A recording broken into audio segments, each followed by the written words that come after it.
Chapter 1069 Nether Road. Leah finally agreed to join the Ephemera sect, and Xuan did not further comfort him, maintaining his mysterious senior image. After leaving the North Sea Mountain, Xuan returned to the Mystic Valley. Next, he prepared to start a long-term life extension plan, aiming for the milestone of a 10,000-year lifespan. The harsh winter finally passed, and the New Year festivities began. The entire Taicang dynasty celebrated, with lanterns and decorations everywhere. Even the Supreme Sect started to hold New Year celebrations. On this day, Xuan wandered around the outer city with Xuan and Lu Lingjun. Lu Lingjun was very interested in the new year. It was even her idea to come here. Given that the heavenly spirit lake formed by heavenly spirit water was indeed extraordinary, it had won Xuan's favor, so he brought her along. Just right, Tian had failed his tribulation crossing. If he could recruit Lu Lingjun to become a cultivator of the Supreme Sect, she could shield him from the wind and rain in the future. Xuan's foundation had already been built. The stronger the Supreme Sect became, the more he could lay low and survive. Over the years, the Supreme Sect had been improving, and the occurrences of dark deeds had been rare, making Xuan's sense of belonging to the Supreme Sect stronger. As soon as they arrived at the outer gate city, Xuan left on his own, as he had his friends in the city. Xuan took Lu Lingjun to the heavenly repair platform, wanting her to see the words, Righteous Path. When he carved the words, Righteous Path, he had just reached the unification realm. This was why the demon path feared Tian more. The sword intent on the heavenly repair platform wasn't astonishingly strong for someone at the unification realm because he had carved the words remotely. So many years have passed, and the sword Venerable Fudeo's sword intent still attracts so many cultivators to observe. Truly impressive, Xuan remarked.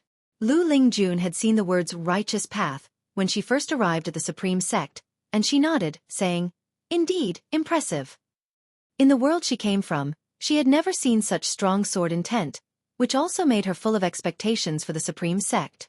If the outer sect had such powerful sword intent, what kind of foundation did the inner sect have? And even higher, the main city of the sect. Thinking about it excited Lu Lingjun. She felt she could find a way to break through to higher realms in the Supreme Sect. Xuan noticed Lu Lingjun's reaction was very calm and that there was a perfunctory tone in her voice when she spoke. Oh no! This person looked down on his sword intent. Could it be that she had the confidence to defeat him at the unification realm? Thinking of this, Xuan's pride significantly subsided. The world was full of talents, let alone those who could emerge victorious from a world of chaos. He couldn't afford to be careless and underestimate others. Xuan continued to scan the heavenly repair platform, using lifespan detection on unfamiliar cultivators he met. Since it was the new year, there were fewer people on the heavenly repair platform than usual, as most were wandering the city, relaxing their Taoist heart. Valley Master, I would like to wander around alone, may I? Lu Lingjun asked. This hurt Xuan even more. Was his sword intent so unattractive? Go ahead. Let's meet here at dusk, Xuan nodded, secretly deciding that he must keep Lu Lingjun in the Supreme Sect. Such a formidable individual should serve the Supreme Sect. Wait a minute. Why did I suddenly think like a sect leader? It's all Bation's fault. Xuan shook his head and turned towards the Elixir Hall. He also had many friends in the Outer Gate City, mainly concentrated in the Elixir Hall and the Book Collection Hall. Every time he came over the years, he would find a few friends to drink with and listen to their cultivation experiences. He enjoyed this simple and leisurely life. On the other side, Lu Lingjun wandered around until someone stopped her. Young lady, I have good books here, buy one. Many female disciples are reading them. This disciple was being mysterious, glancing around to ensure no one noticed. Lu Lingjun raised an eyebrow and said, Do you know the Green Hero Travelogue? Upon hearing this, the disciple's eyes lit up and he said, A connoisseur. I knew a person of your bearing would be well versed in this. Indeed, I have the Green Hero Travelogue. Buy one Supreme Secret Record, and I'll give you 2 Green Hero Travelogues for free. Oh, how many volumes are there in the entire Green Hero Travelogue? There are many. Do you want them all? Yes. All right, 200 low-grade spirit stones. Buy 10 volumes of Supreme Secret Record, and I'll give you the complete set of the Green Hero Travelogue. Deal. The two started the transaction, and after selling, The book-selling disciple quickly left, looking like a thief. Lu Lingjun felt that she had been deceived. How could a supreme secret or book of secrets be so cheap? However, 200 low-grade spirit stones were nothing to her.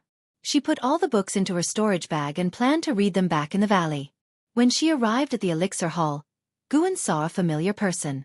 It was the disciple he had previously taken in from the outer sect, an Xian. An Xian had mediocre aptitude and could only stay in the outer sect, while An Hao had not forgotten her and sent various elixirs to her from time to time. Unfortunately, her cultivation level had still increased very slowly. The two were from the same village, but after embarking on the immortal path, their fates diverged vastly, leaving Guan lamenting the unfairness of heavens. An Xian was doing chores in the elixir hall. She felt she couldn't always rely on An Hao and wanted to make an effort on her own. Guan watched the delicate An Xian dealing with a male disciple who was giving her a hard time and sighed inwardly. Should he care for her for a lifetime? Although Guan valued An Hao more, An Xian was also his disciple. If he didn't help her, he feared that one day An Xian would die because of An Hao.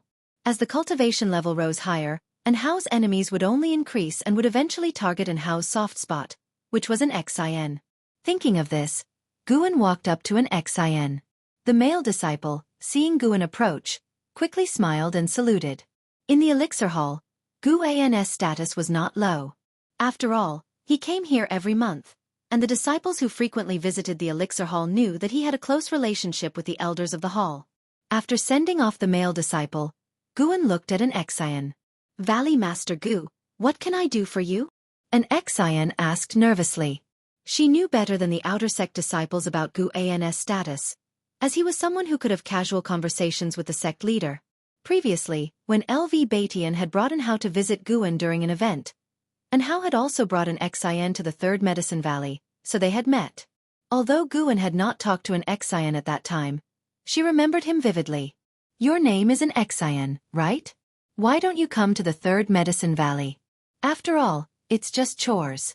The treatment would be better if you worked for me, and you'd find it easier to see An Hao."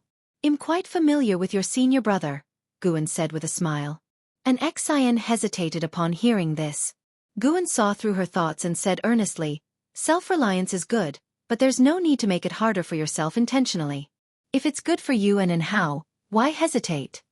An Xian remained silent. For the first time, Guan noticed how stubborn this girl was. He whispered, "I have a cultivation technique that might change your aptitude. If you perform well in the Medicine Valley, I will teach you."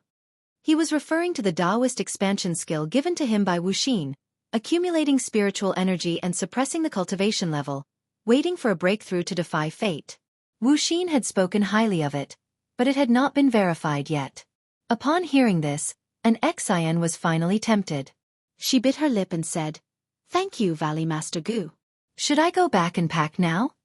"No need to explain to the people here. I'll handle it. Just go back directly. I'll wait for you here. It's not urgent. Just come back before dusk," Guan said with a smile. He instinctively wanted to pat her head but refrained. Children had grown up, and such behavior was inappropriate. Moreover, they hadn't acknowledged each other. Such an action would be abrupt. An Xian smiled, bowed to him, and left. Guan watched her back, feeling many emotions. In the past, An Xian had been like a little bean sprout, thin and weak. Now she had grown tall and beautiful, which made him feel gratified. An Xian breathed a sigh of relief after stepping out of the threshold. Why did he smile at me like that? Does he have bad intentions? An Xian felt worried. But thinking of the many disciples in the Medicine Valley, she figured that even if Guan had a malicious heart, he probably wouldn't dare to act rashly, and her mind settled. After returning to the Third Medicine Valley, Guan asked Lu Lingjun to arrange in Xin's position. If they grew closer, Lu Lingjun might also guide An Xian a bit. This arrangement also relieved An Xian. On the way, Guan had noticed Xin's nervousness but didn't think much of it. Later, he returned to the Mystic Valley through the transmission array platform. Back at the Mystic Valley, he called over Chu Jingfeng and Lu Jiujia and officially taught them the Taoist expansion skill. Upon hearing Guan explain the effects of the Taoist expansion skill, Both of them began to breathe heavily. Lu Jiujia was the first to regain his composure and immediately knelt to Guan. Chu Jingfeng gritted his teeth and did not kneel. Guan quickly helped Lu Jiujia up. He didn't need other people to kneel before him, as kneeling down didn't necessarily represent loyalty. He would just let these two try the Taoist expansion skill first. If it worked well, he would have an Xuan practice it. After the two left, Guan took out the latest volume of the Green Hero Travelogue to taste. So many years had passed, yet the Green Hero Travelogue was still being published. Guan really admired the author. Didn't this person cultivate? How could they wander around for so many years? Under the night sky, a dilapidated temple sat in the forest. The traveler of graceful cranes sat on the eaves, holding a long scroll. He read by the moonlight and said softly, "Have you thought it through? Once you join the ephemera sect, you cannot leave. You must also bear the ephemera seal." Leah stood in the courtyard, carrying the North Sea heavy sword. He stared tightly at the traveler of graceful crane and said, "Didn't you want me to join the ephemera sect? What now? Do you hope I won't join?" The traveler of graceful crane turned his head to look at him, high and aloof, with an expression of indifference, as if his gaze could see through Leah. The ephemera sect's purpose is to pursue the Nine Nether Road. In 100 years, a demonic catastrophe will sweep through the land of 9 dynasties. At that time, only through the Nine Nether Road can one escape the hell of the mortal world. Joining the ephemera sect is to secure a path for yourself. If you perform well, you might even obtain the ephemera. Consuming the ephemera can enhance your aptitude. The traveler of graceful crane's words carried a cold tone, and the term demonic catastrophe made Leah frown. Leah asked what the demonic catastrophe was. The traveler of graceful crane did not hide anything and explained it to him. Upon hearing that the land of 9 dynasties would be flattened by endless demons, Leah was also taken aback. "What you're saying is nonsense. To the south is the sea, and if we can't win, can't we escape? Do we have to rely on your 9 Nether Road?" Leah questioned. Through history, how many cultivators have ventured south? How many have returned? The demons on the sea are even more terrifying. If the cultivators of the 9 dynasties unite, might we not resist the demonic catastrophe? Beyond the 9 dynasties, demons have emerged that surpass the unification realm. Do you know what the unification realm means? It is a realm above the void-crossing realm. Such a supreme demon can sweep through the 9 dynasties alone. Besides, there isn't just one. They command endless demons under them. The traveler of graceful crane's tone was icy, as if he were narrating the fate of all beings. Leah remained silent. Above the unification realm. He couldn't help but think of the primordial ancestor of the Li family, wondering if the primordial ancestor had surpassed the unification realm. The traveler of graceful crane continued, "I forgot to tell you, the ephemera sect also has entities that surpass the unification realm. When he arrives, it will be the day the supreme sect turns to ruins."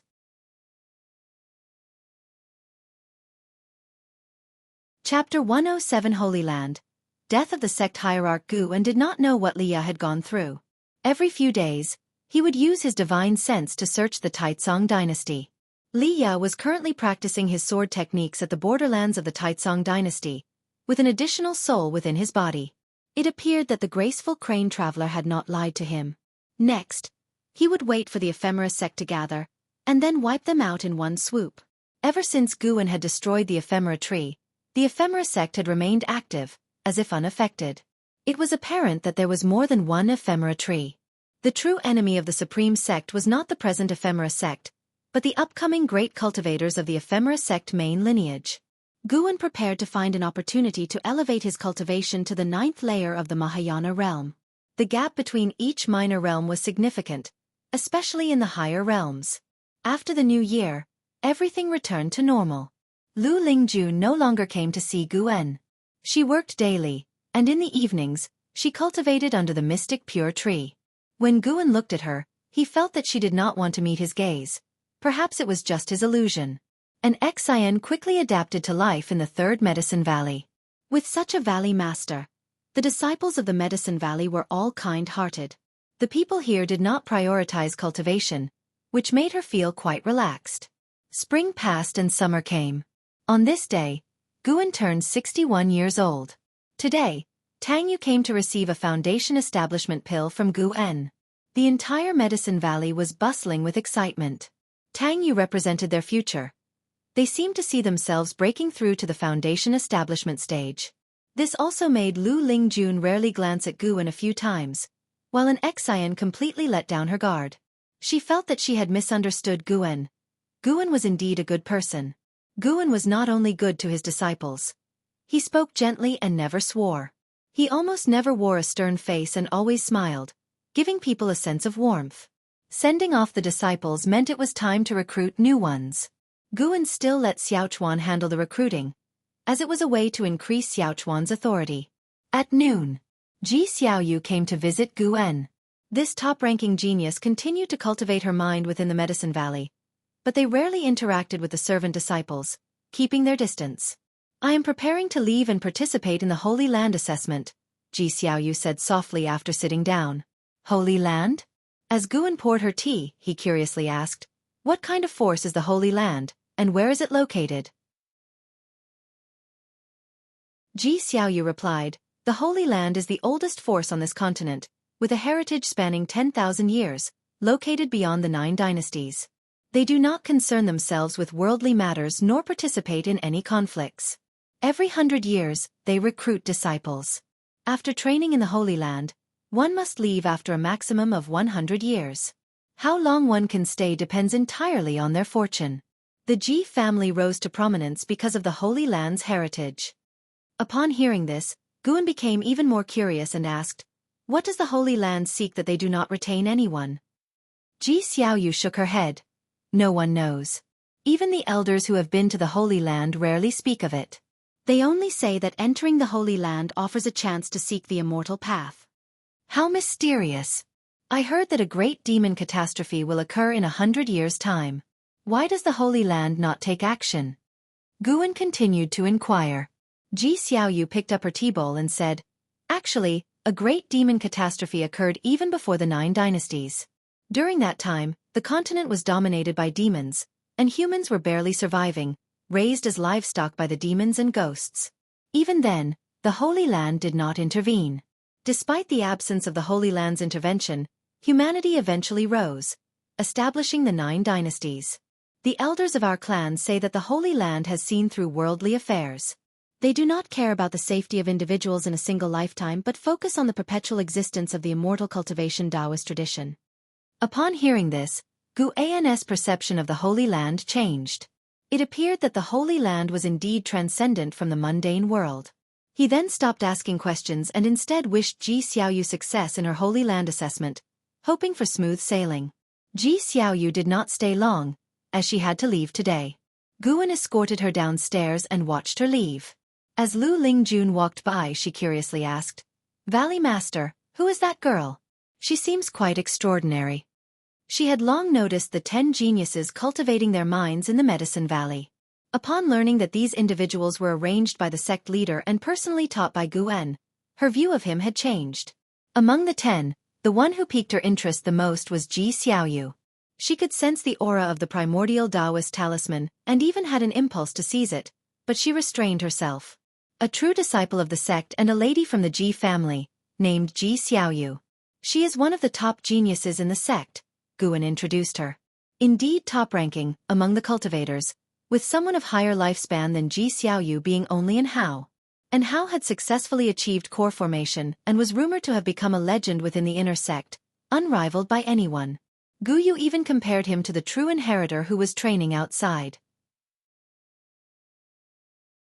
Many paths exist in this world. Not all geniuses need to participate in the 100 Clans tournament or join the Holy Land. Lu Lingjun nodded and then asked, Valley Master, have you read the Supreme Secret Records? Xuan's smile froze. He frowned and said, why are you reading such a book? Oh dear. When can we ever get rid of this wind within the Supreme Sect? Even the recent ascenders suffered because of it. Xuan could not help cursing Shenzhen in his heart again. It was recommended to me by someone from the outer sect. Could it not have been written by the Valley Master? The main character's name is also Xuan, Lu Lingjun said truthfully. Xuan said furiously, do I look like that kind of person?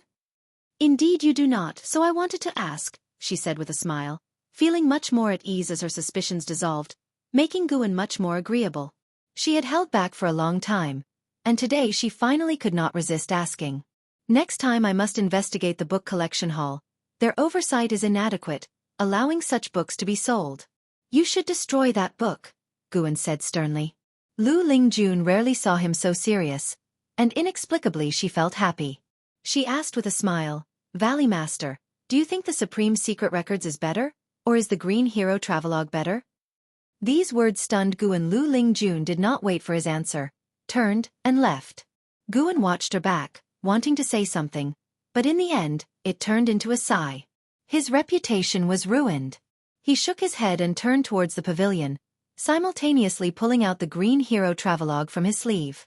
Since his reputation was already ruined, he might as well not hide it. The moon hung high, and stars were sparse in the Mystic Valley. Guan was in the pavilion reading a secret book on cultivation techniques, which was a basic skill of the fire attribute.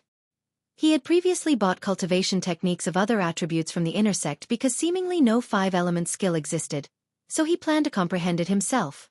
Since he usually did not cultivate, what if he figured it out? Though his comprehension was poor, he had plenty of time on his hands.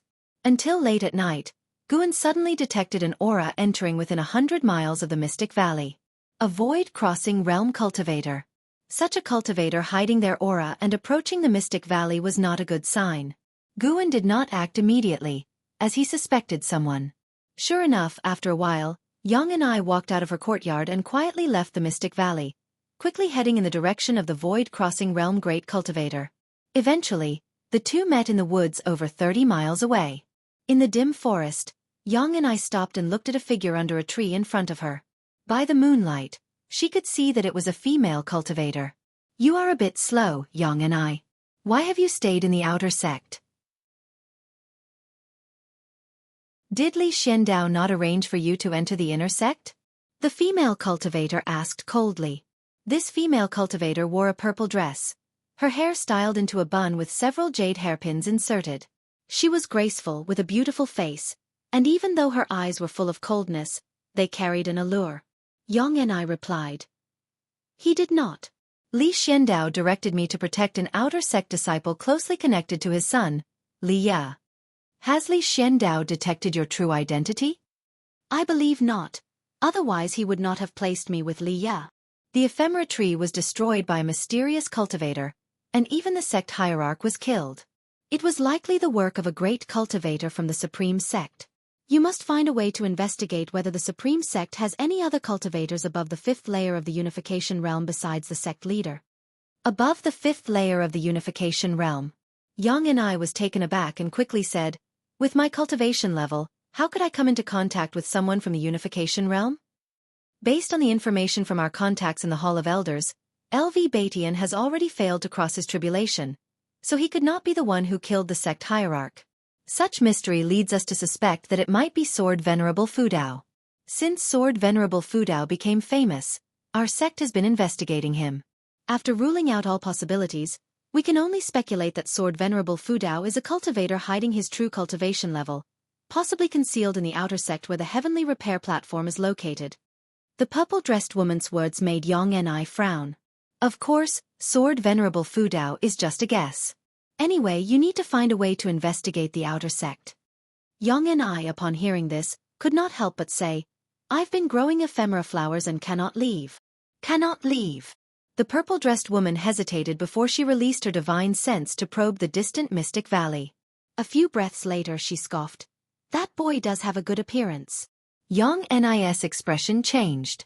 She quickly said, do not lay a hand on him. What is your relationship? He is not only the person whom Li Xiandao wants to protect but also the disciple I have just taken. Your disciple? How about I take him? Silence.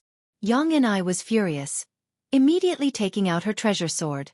The purple-dressed woman looked at her with contempt and said, I will return next year. If you cannot provide me with satisfactory information, that boy will be mine. After draining his vital energy, I will turn his bones into a pendant for you, so you can think of him whenever you miss him. After saying this, she turned and left. Yang and I watched the purple-dressed woman's back, her eyes filled with anger. However, Her hand could not draw the treasure sword. Taking a deep breath, she could only turn back to the valley. Her movements were swift, as if she were afraid something might happen to Xuan. As she quickly returned towards the Mystic Valley, the purple-dressed woman walked through the forest, reflecting on Yang Ni's earlier reaction, a mocking smile on her face. Slap! A hand suddenly pressed down on the purple-dressed woman's shoulder, making her stop instantly, her pupils dilating. Reflexively, she turned her head, catching a glimpse of a deep purple demonic shadow. Thou! Bang! A terrifying divine sense forcefully invaded her mind, leaving her gaze blank. Elsewhere, Yang Ni returned to the Mystic Valley. She arrived below Xuan's pavilion and saw that the oil lamp inside was still lit. She could sense Xuan's presence, and she finally breathed a sigh of relief. Inside, Xuan sat at the table, the purple-dressed woman kneeling before him, his right hand pressing on her head as he used the soul-capturing skill. His spiritual power covered the purple-dressed woman, and the 9 extremes yin-yang Buddha's fortune enveloped her. Unless someone stepped inside, even a probe with divine sense would reveal neither her presence nor her aura.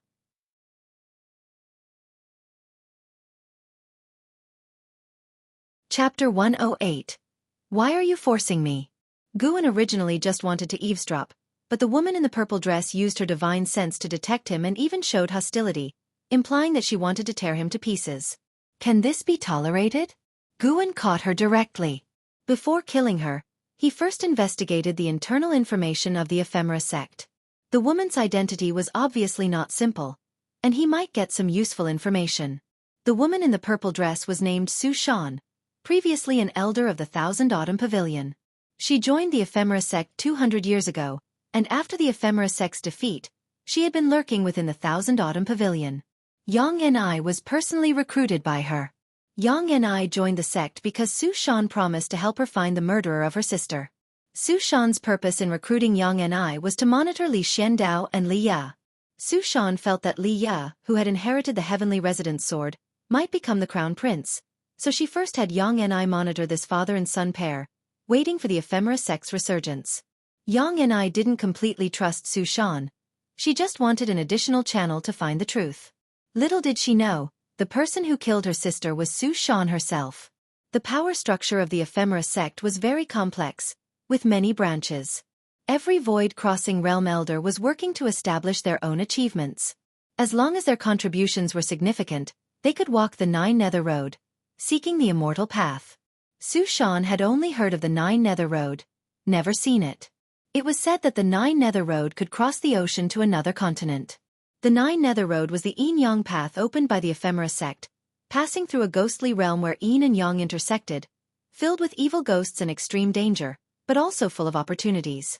After investigating for a long time, Xuan still did not obtain information about the main lineage of the ephemera sect and could not understand how powerful it was.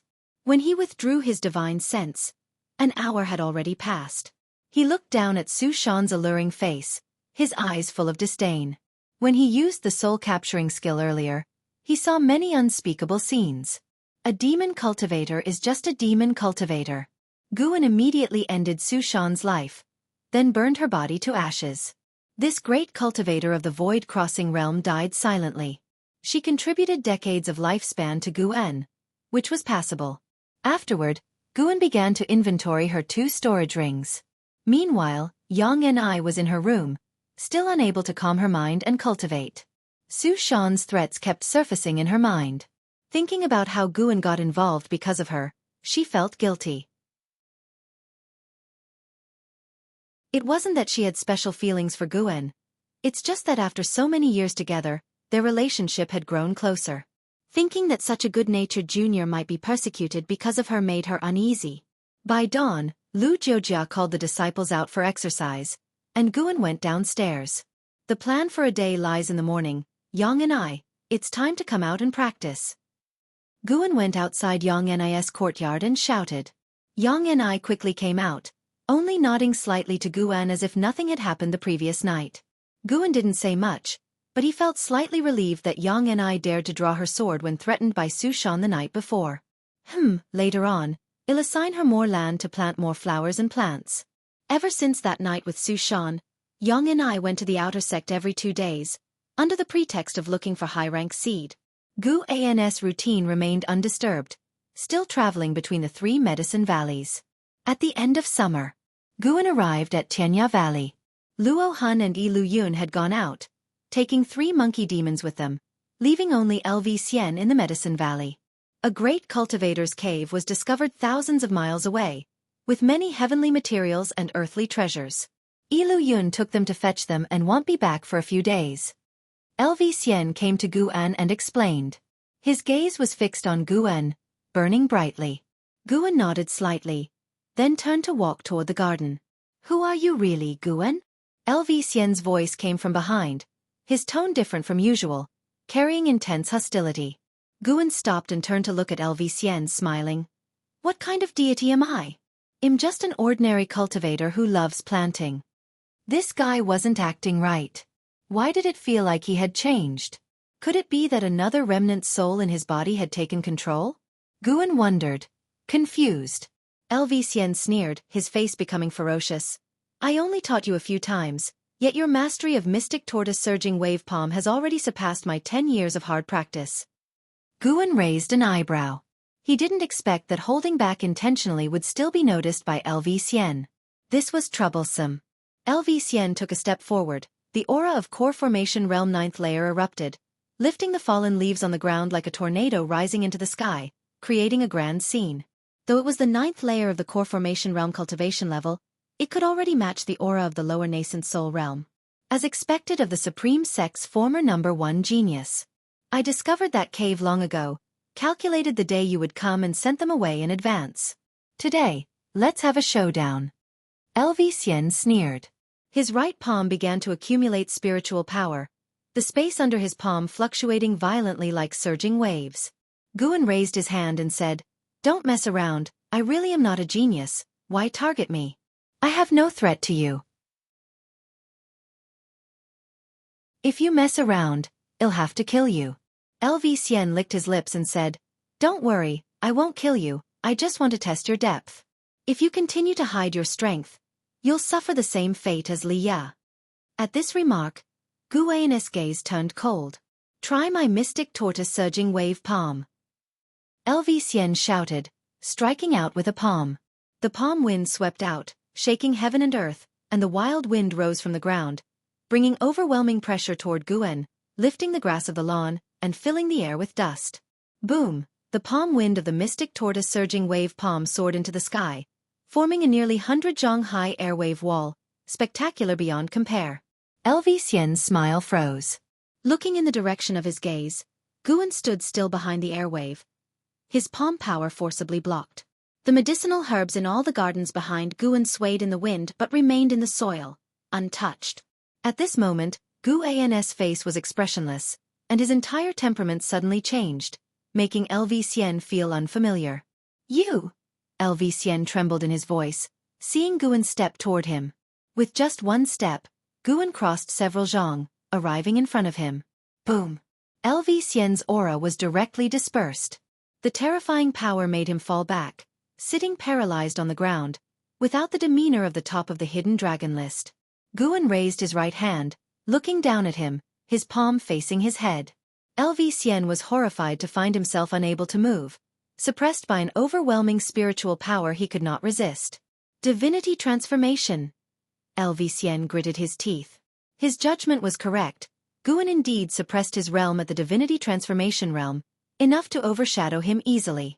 Why did you have to force me? Guan looked down at Xian and asked softly.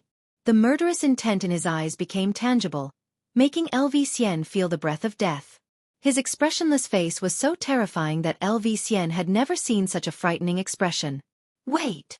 Xian quickly shouted, showing a panic-stricken look for the first time. Guan just quietly looked down at him. Actually, Guan didn't want to kill him. After all, Xian was Bashan's son, and Xian had no malice towards him, indicating he really just wanted to spar. To avoid being entangled, Guan could only use the power of the divinity transformation realm to scare him to the core. I was wrong. Don't kill me. Xian gritted his teeth, lowering his proud head, not daring to look at Guan.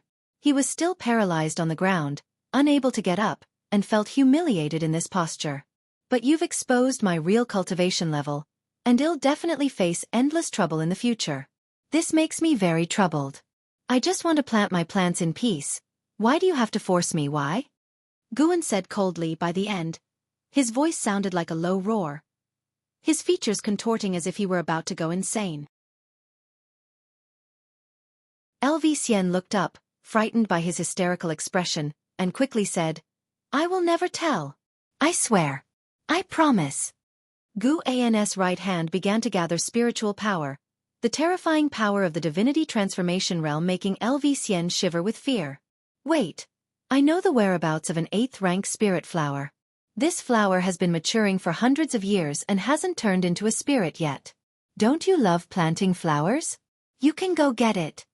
Xuan said urgently, shaking with fear. Guan's expression changed, squinting as he asked, Where is it? Xuan felt the oppressive force weaken, hurriedly taking out a map from his storage bag. This is the map. I got it from an old senior when I participated in the 100 Clans Assembly.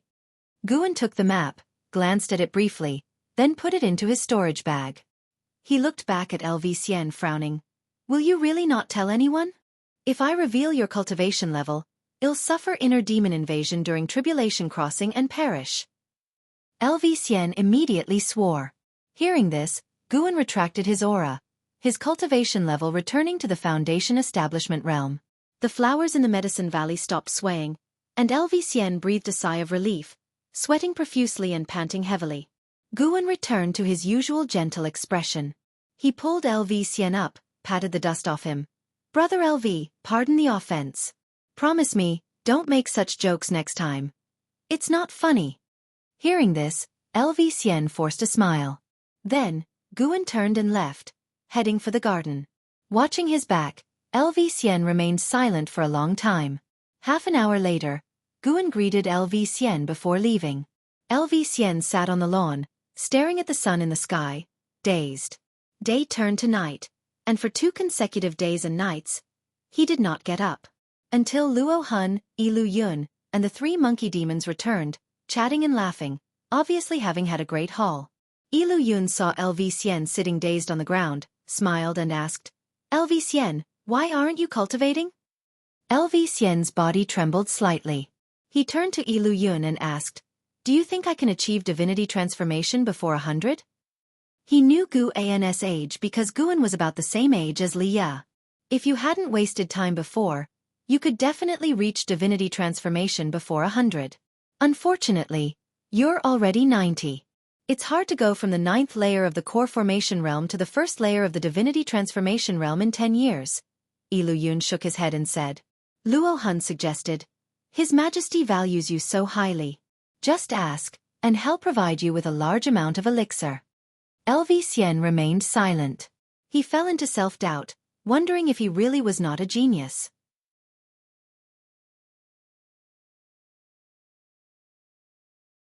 Chapter 109. Ancestor Tian, heaven-cutting divine axe. Since Xuan had been disciplined by Guan, he thoroughly became honest. When Guan went to Tianya Valley again, Xuan was always in closed-door cultivation. Luo Hun said he wanted to reach the divinity transformation realm as soon as possible. Guan asked for the reason, but Luo Hun said he didn't know. This made Guan feel at ease. Xuan might be crazy, but he was tight-lipped. This matter passed. Guan studied the map given by Xuan. It was too far from the Taicang dynasty, so he could only set it aside for now. What if that place had Mahayana cultivators? He couldn't take the risk. Now the lifespan income from the 3 medicine valleys was considerable. Even if he didn't improve, he could quickly expand his lifespan. In the blink of an eye. 2 months had passed. The autumnal scenery of withered yellow covered the Mystic Valley. On this day, near noon, Yilan came to visit her. Having not seen each other for nearly a year, Yilan missed Guan a lot. As soon as she entered the room, she hugged him. Junior sister, Guan said in a deep voice, with a tone of reproach. Yilan let go of him and laughed, saying, What's wrong with hugging? This is a ceremony for reunion after a long separation between senior and junior apprentices. Senior brother, don't think too much. I don't want any romantic affairs now. I just want to cultivate immortality. Guan rolled his eyes at her and then turned to make her tea. He had just instinctively performed a lifespan detection on Yilan, which made him feel a bit heavy-hearted. Yilan, Foundation Establishment Realm 5th Layer 56/130/130.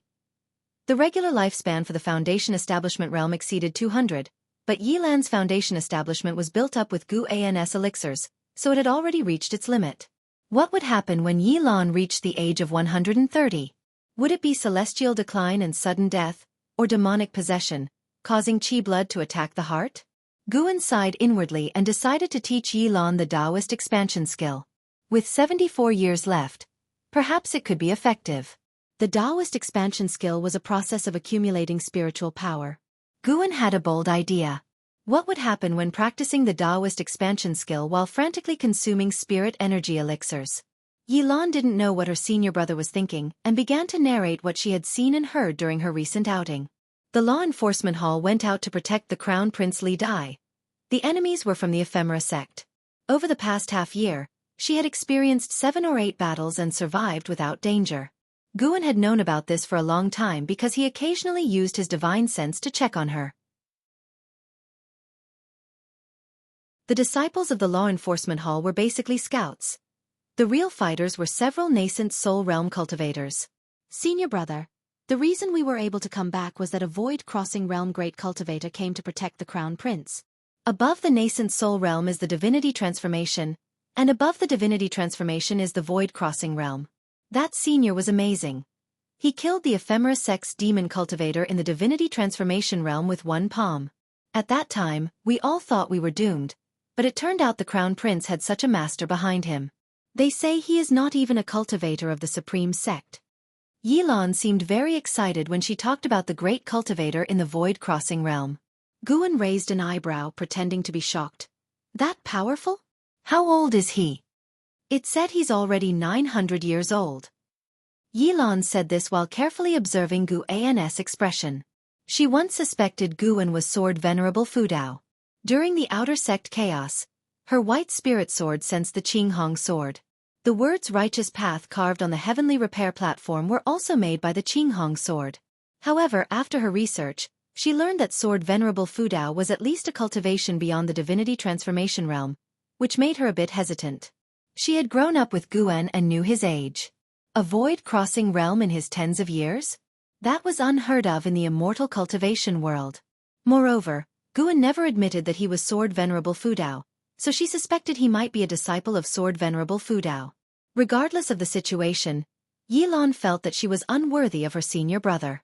Therefore, she rarely expressed her feelings nowadays, focusing more energy on her cultivation. When her cultivation level was raised and her senior brother wanted a Taoist friend, that would be her chance. Guan sighed. Junior sister, you're encountering cultivators of higher and higher realms now, but your own cultivation seems hard to improve. How about practicing my cultivation technique? What cultivation technique? Yilan asked curiously. Guan's Gale Shadowless Leg was already her strongest combat means, so she didn't underestimate his cultivation techniques. Perhaps this technique was passed down by Sword Venerable Fudao. Guan began to introduce the Taoist expansion skill, and Yilan listened intently. When Guan finished, Yilan couldn't help but ask, Senior brother, you possess so many medicinal herbs, but your cultivation hasn't improved much. Is it because of the Taoist expansion skill? Guan nodded. This is an ultimate skill. I'm only passing it on to you, so you must not tell anyone else. Hearing this, Yilan's heart sweetened. She hesitated. If I practice the Taoist expansion skill, will it burden you more? She understood that Guan would continuously provide her with elixirs to aid her cultivation, which would inevitably delay his own cultivation. Guan laughed. If you're worried, don't practice. Just wait until your lifespan runs out, and your senior brother will live for another few hundred years. By then, I can take several junior sisters and enjoy the bliss of having many companions. No, I'll practice, Yilan said, glaring. Guan immediately took out the already written Taoist expansion skill and handed it to her. After accepting the Taoist expansion skill, Yilan took out a blackwood box from her storage bag. This is a gift prepared for you. I planned to give it after our conversation, but you gave me the cultivation technique first, which makes my sentiments seem inadequate. Guan took the blackwood box and smiled. Junior sister, what are you talking about? You've given me so many good things over the years. You are undoubtedly the best to me. The 6-layer human face tree was given by Yilan. Besides, she brought various medicinal herbs every time she visited Guan and had also declined. But Yilan convinced him by repaying the elixir's kindness. Rejecting more would seem uncaring, so now the two of them exchanged gifts and were both happy about it. Upon hearing Guan's words, Yilan smiled and introduced, "This is a dark vine, probably at the 5th layer, though it's just a small section.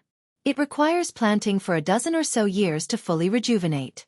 Once grown, it can guard the house and block divine sense." Guan opened it and saw a piece of something resembling black coal, with faint vitality. He wasn't disappointed. Yilan's cultivation was limited, so obtaining this remnant was already good. The previous human face tree was also just a root, now recovering vitality. Then, Yilan continued to talk about the events in the immortal cultivation world during this period. Guan listened attentively, enjoying his time. Recently, a group of mysterious cultivators emerged in the immortal cultivation world, known as 9 Nether 13 Evil. They broke into Wannin's sect, seized Wannin's sect's treasure, and left. Their strength shocked the immortal cultivation world. Besides, another major event was the ancient Sky sect nurturing a holy beast Sky Dragon. The whole sect was invigorated, and various states discussed it, claiming the ancient Sky sect was rising. The holy beast was none other than the Sky Dragon Guan raised. He had previously checked on the ancient Sky sect, and seeing the Sky Dragon being well taken care of, he didn't worry. According to Yilan, the immortal cultivation world was relatively peaceful. The ephemera sect had also settled down, no longer fighting to death with the demon path. But Guan knew this was just the calm before the storm. When the great cultivators of the ephemera sect main lineage arrived, the immortal cultivation world would again be engulfed in a bloody storm. In the depths of night, the North Sea mountain range, spiritual energy began to descend, disturbing all beings once again. Guan was meditating within a barrier, enjoying the improvement in his cultivation. He had spent 3,000 years of life to reach the 9th layer of the Mahayana realm. After a short hour passed, he invested another 50,000 years of life into alchemy. Previously, he intended to improve his alchemy skills on his own, but later realized alchemy also required talent. Investing 50,000 years of life elevated his alchemy to the Taicang elixir path, greatly enhancing his comprehension of alchemy. A vast amount of knowledge surged into his mind, and he immersed himself in it. The alchemy he practiced was the basic alchemy of the Supreme Sect. Different sects' alchemy had differences, resulting in diverse elixir paths. The Taicang elixir path included a spell named Taicang True Fire, helping better in alchemy and capable of killing enemies. These 50,000 years of life were well spent. When Guan woke up, he lifted his right hand, and a blue flame ignited on his fingertip, a smile appearing on his lips. He then looked at his attribute panel, still having 490,000 years of life, feeling exceedingly wealthy. He closed the lifespan barrier and stood up, preparing to leave. His gaze suddenly fell on the nearby mountain wall. Because of the disturbance caused by the descending spiritual energy, the weeds in front of the mountain wall were tilted in all directions. Upon closer inspection, there was a crack from which strands of spiritual energy leaked, and this spiritual energy was unusual, not the common 5-element spiritual energy. He immediately walked over, arriving before the mountain wall, and infused his divine sense into it. Soon, his divine sense encountered a restriction. Breaking through required at least void-crossing realm cultivation. He instantly understood and didn't forcibly break the restriction. Instead, he used the 9 extremes yin-yang body, turning into a demonic shadow and stepping forward with limitless freedom step, crossing in one step. Passing through layers of restrictions, he reached a spacious underground area. This space was larger than the 8 scenic caves. In the center, there was an underground lake with a grassland about 300 meters long and 100 meters wide beside it, along with a row of old trees. Under one of the old trees stood a dilapidated wooden house. His divine sense didn't detect any cultivator or demon presence, yet the underground lake had many fish, even one 2 meters long, resembling a spirit beast. Guan walked forward and passed a stele with 4 large characters inscribed on it. Mystic Heaven Cave Mansion. The spiritual energy here was abundant, even stronger than the 8 scenic caves. He performed a lifespan detection on the row of trees. They were all 6-layer spirit trees, named heart-clearing trees. Excellent!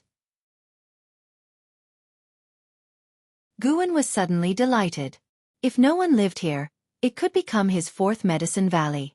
The Mystic Valley, 3rd Medicine Valley, and Tian Valley were under others' watchful eyes. His treasures were all kept in the 8 scenic caves, but the space there was limited. Xuan reached the wooden house, where there was a stone table covered in moss, with 2 books lying on it. One was a nameless book, and the other a secret book. Heaven-Cutting Divine Axe. What a domineering name. Xuan picked up the nameless book and started reading. It was a testament left by the owner of the Mystic Heaven Cave Mansion. The mansion owner was known as Ancestor Tian, and surprisingly, he was a mystic heart realm cultivator. Xuan read on, frowning slightly. Ancestor Tian was actually a supreme elder of the Supreme Sect. After leaving the Supreme Sect, he established the Mystic Heaven Cave Mansion here, intending to seek enlightenment. Later, he experienced deviation and before his death, decided to leave the cave mansion and head towards the demon land beyond the 9 dynasties. The Heaven-Cutting Divine Axe was Ancestor Tian's ultimate skill, inherited from the Holy Land, one of the Holy Land's 9 great inheritances.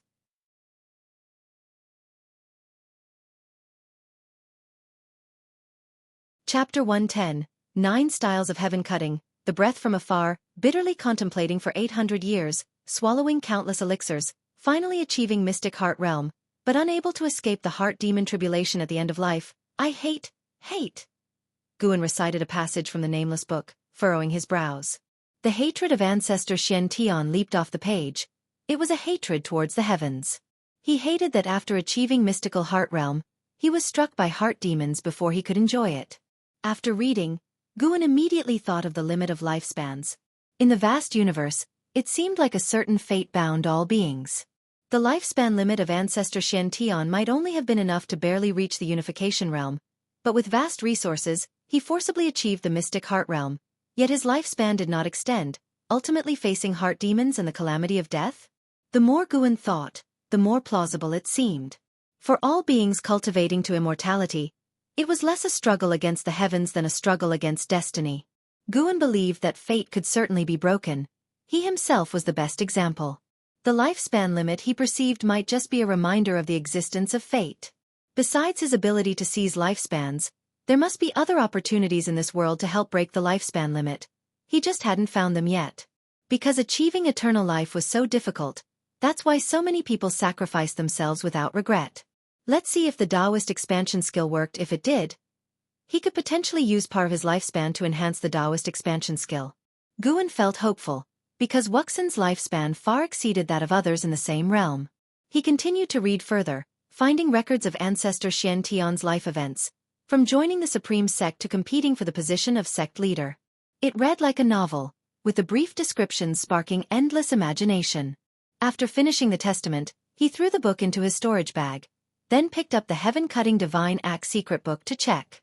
He became increasingly engrossed, as if a figure wielding a great axe danced in his pupils. The Heaven-Cutting Divine Axe had 9 forms in total: severing life, severing demons, severing ghosts, severing mountains, severing seas, severing magic, severing immortals, severing gods, severing heaven. It sounded domineering, but he wondered if it could really sever immortals and heavens. The 9 forms were not 9 levels but 9 techniques. Ancestor Tian had mastered all 9 forms and faced no adversary before his deviation. He swept through the 9 realms of the immortal cultivation world, establishing the Supreme Sect's renown. However, he didn't leave the Heaven-Cutting Divine Axe at the Supreme Sect because it was a Holy Land's legacy, not to be passed on to others. If discovered by the Holy Land, his cultivation level would be abolished, a point specially noted in his testament. After skimming through, Xuan threw the secret book into the storage bag.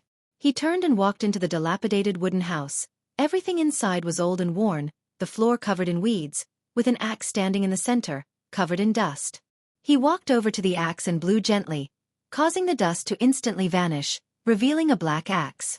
The Heaven-Cutting Axe, a supreme-grade magic artifact, also forged from North Sea nether iron, and it was millions of years old, heavier and capable of withstanding more spiritual power than the Yas North Sea heavy sword. Guan grasped the heaven-cutting axe, raising an eyebrow. It was heavy. Despite being a Mahayana cultivator and having cultivated the primordial Rui skill with immense chi force, even he could feel the weight, showing just how heavy this heaven-cutting axe was. There was no need to use the techniques of the heaven-cutting divine axe. It felt like just smashing someone with it could crush them. When Guan lifted the heaven-cutting axe, it seemed light in his serious grip. He wielded it with ease. He considered putting this treasure into the storage bag, but it was repelled by the bag's spatial restriction. It wouldn't fit. Interesting. Guan immediately put down the heaven-cutting axe and examined the surroundings, finding nothing else of value in the house. Immediately, he stepped outside the mystic Heaven Cave mansion, sealing the crack on the mountain wall. Being a 5 elements treasure body now, he had perfect earth attribute aptitude, capable of condensing spiritual power into earth. After completely sealing the crack, Guan felt relieved. From now on, this would be his cave mansion. Guan felt joyful, his lips curved upwards, stepping into the mystic Heaven Cave mansion once again. Preparing the land. Late autumn, in the 3rd Medicine Valley, the disciples were sweeping fallen leaves. Lu Lingjun suddenly looked towards the sky, seeing a figure swiftly approaching. She frowned slightly, secretly startled. 9th level of the Unification Realm. The newcomer was LV Tian. LV Tian quickly arrived at the pavilion where Guan lived, then stepped onto the stairs. Lu Lingjun withdrew her gaze, curious about the person's identity. Despite many visits to the 3rd Medicine Valley, LV Tian had never revealed his true identity. When talking to an Hao and an Xian, he was always said to be a senior of the sect. Entering the house, LV Tian closed the door and set a restriction, making it impossible to eavesdrop. Guan put down the book in his hand and smiled. Sect leader, why are you here? He stood up to make tea. No need to bother, sit down, let's chat. LV Tian waved his hand, walked to the table, raised his hand to pull over a chair, and sat down. Guan followed and sat down, asking, "What do you want to chat about?" "What could I chat with you about?" "Not about taking in disciples again." Guan secretly complained, as a dignified Mahayana-level cultivator, it was impossible for him to take a master. "Let's talk about Li Xiandao." LV Tian said, staring at Guan. Guan asked in surprise, "What happened to him?" Crown Prince Li Dai had his golden core dug out, his nascent soul and cultivation level were abolished, and a void-crossing realm cultivator protecting him also perished. LV Tian's words moved Guan. He was genuinely a bit surprised. Right after the Supreme Sect's law enforcement hall left, Li Xiandao made a move? Just entering the void-crossing realm and able to kill someone at the same level? Quite impressive. Methods of void-crossing realm great cultivators varied widely. Even facing the same level, escaping should not be difficult. Don't look at Guan easily killing void-crossing realm cultivators. He did so by suppressing his higher realm to a lower realm, giving enemies no time to escape. LV Tian asked, "Does Li Xiandao have a void-crossing realm cultivator beside him?" Guan helplessly said, "If there is, I can't see it either." LV Tian paused, finding it reasonable, his expression easing. With the Crown Prince dead, Supreme Sect can only support Li Ya. The throne must be held by a prince of the Supreme Sect. Unfortunately, Li Ya has been away for years. LV Tian sighed. If not for the impending attack by the Ephemera Sect, I would have already abolished Li Xiandao. Guan asked curiously, "Why abolish him?" LV Tian said, "He has been emperor for nearly 200 years. Taicang world is in turmoil, plagued by evil spirits, with widespread grievances. Changing the emperor to worship the heavens might reverse the chi fortune. Yet he has roped in several elders from the Hall of Elders, making it difficult for me to force him to abdicate, and by the time I recovered my cultivation level, the Ephemera Sect arrived. It's been endless trouble." Speaking of the Ephemera Sect, he grew visibly annoyed. Guan couldn't tell if he truly cared about the people, or simply disliked Li Xiandao. Both provided high-rank medical herbs to Guan, so he couldn't take sides and could only watch their struggle from the sidelines. Li Xiandao indeed had great means, keeping a cultivator at the 9th level of the Unification Realm hesitant to act, while rapidly growing. If LV Tian knew Li Xiandao was already at the void-crossing realm, he would probably go to kill Li Xiandao now. LV Tian began to discuss the Ephemera Sect, revealing that the Venerable Pavilion had collected numerous clues about the sect. Shockingly, There were multiple spies from the Ephemera sect within the Hall of Elders. This greatly incensed LV Tian, having just cleared out a batch of Demon Path spies years ago. He never expected there to be this most hated Ephemera sect spies left. I received intelligence that the Ephemera sect hierarch Zhong Liang died, killed by someone unknown, and now the Ephemera sect is behaving quietly, awaiting the arrival of head lineage cultivators. Suspecting I killed Zhong Liang, laughable, I suspect internal conflict among themselves. LV Tian sneered. Xuan curiously asked, why are the Ephemera sect and Demon Path battles concentrated in the North Sea Mountain? LV Tian replied, because most Ephemera sect high-level members are in the North Sea Mountain, seeking a fortuitous opportunity related to our sect. What opportunity? We had a Supreme Elder 1,000 years ago who attained path enlightenment in the North Sea Mountain, surpassing the unification realm, and then disappeared. However, legends noted that he left behind the sect's supreme treasure, the heaven-cutting axe, which cannot be placed into storage Dharma artifacts, involved in a significant legacy the Ephemera sect has been seeking. As expected, Xuan was secretly pleased. After years of searching, the Ephemera sect still hadn't found it, yet he stumbled upon it unintentionally. It seemed suppressing spiritual energy was not without benefits. The heaven-cutting axe is not simple. It is said to be related to the Holy Land. In 3,000 years, only that Supreme Elder had inherited such a high-level legacy from the Holy Land. He was also my martial master. LV Tian said with emotion. Ancestor Tian was indeed extraordinary. Xuan thought of the weight of the heaven-cutting axe, finding it reasonable. LV Tian clearly revered Ancestor Tian, recounting his deeds. Though he had never met Ancestor Tian, he often heard his master mention him. His master said Ancestor Tian never tasted defeat, able to carve a path through any number of enemies, even venturing south for adventures, purportedly obtaining immortal sorcery before returning to retreat. However, Xuan knew Ancestor Tian never obtained immortal sorcery. He had roamed the sea for years, nearly killed by the Demon King, forced to flee back, hoping to reach Mystic Heart Realm and venture again. Unfortunately, he never succeeded before death. Xuan suddenly thought of the true inheritors outside training. He might have also gone to the sea? It was said the true inheritor was more formidable than LV Tian, likely reaching the Mystic Heart Realm. However, when Xuan mentioned the true inheritor, LV Tian grew displeased, not wanting to discuss it further. Clearly, their relationship was poor. As LV Tian spoke, he suddenly halted. Xuan felt a strong aura approaching from the north, but he feigned ignorance, as LV Tian was present. LV Tian turned, looking towards the sky outside the window, muttering, "Has it finally come?" Xuan confusedly asked, "What has come?" LV Tian stood saying, "Nothing, I have matters to attend to." He quickly left. Xuan hurriedly rose to see him off, escorting him to the entrance.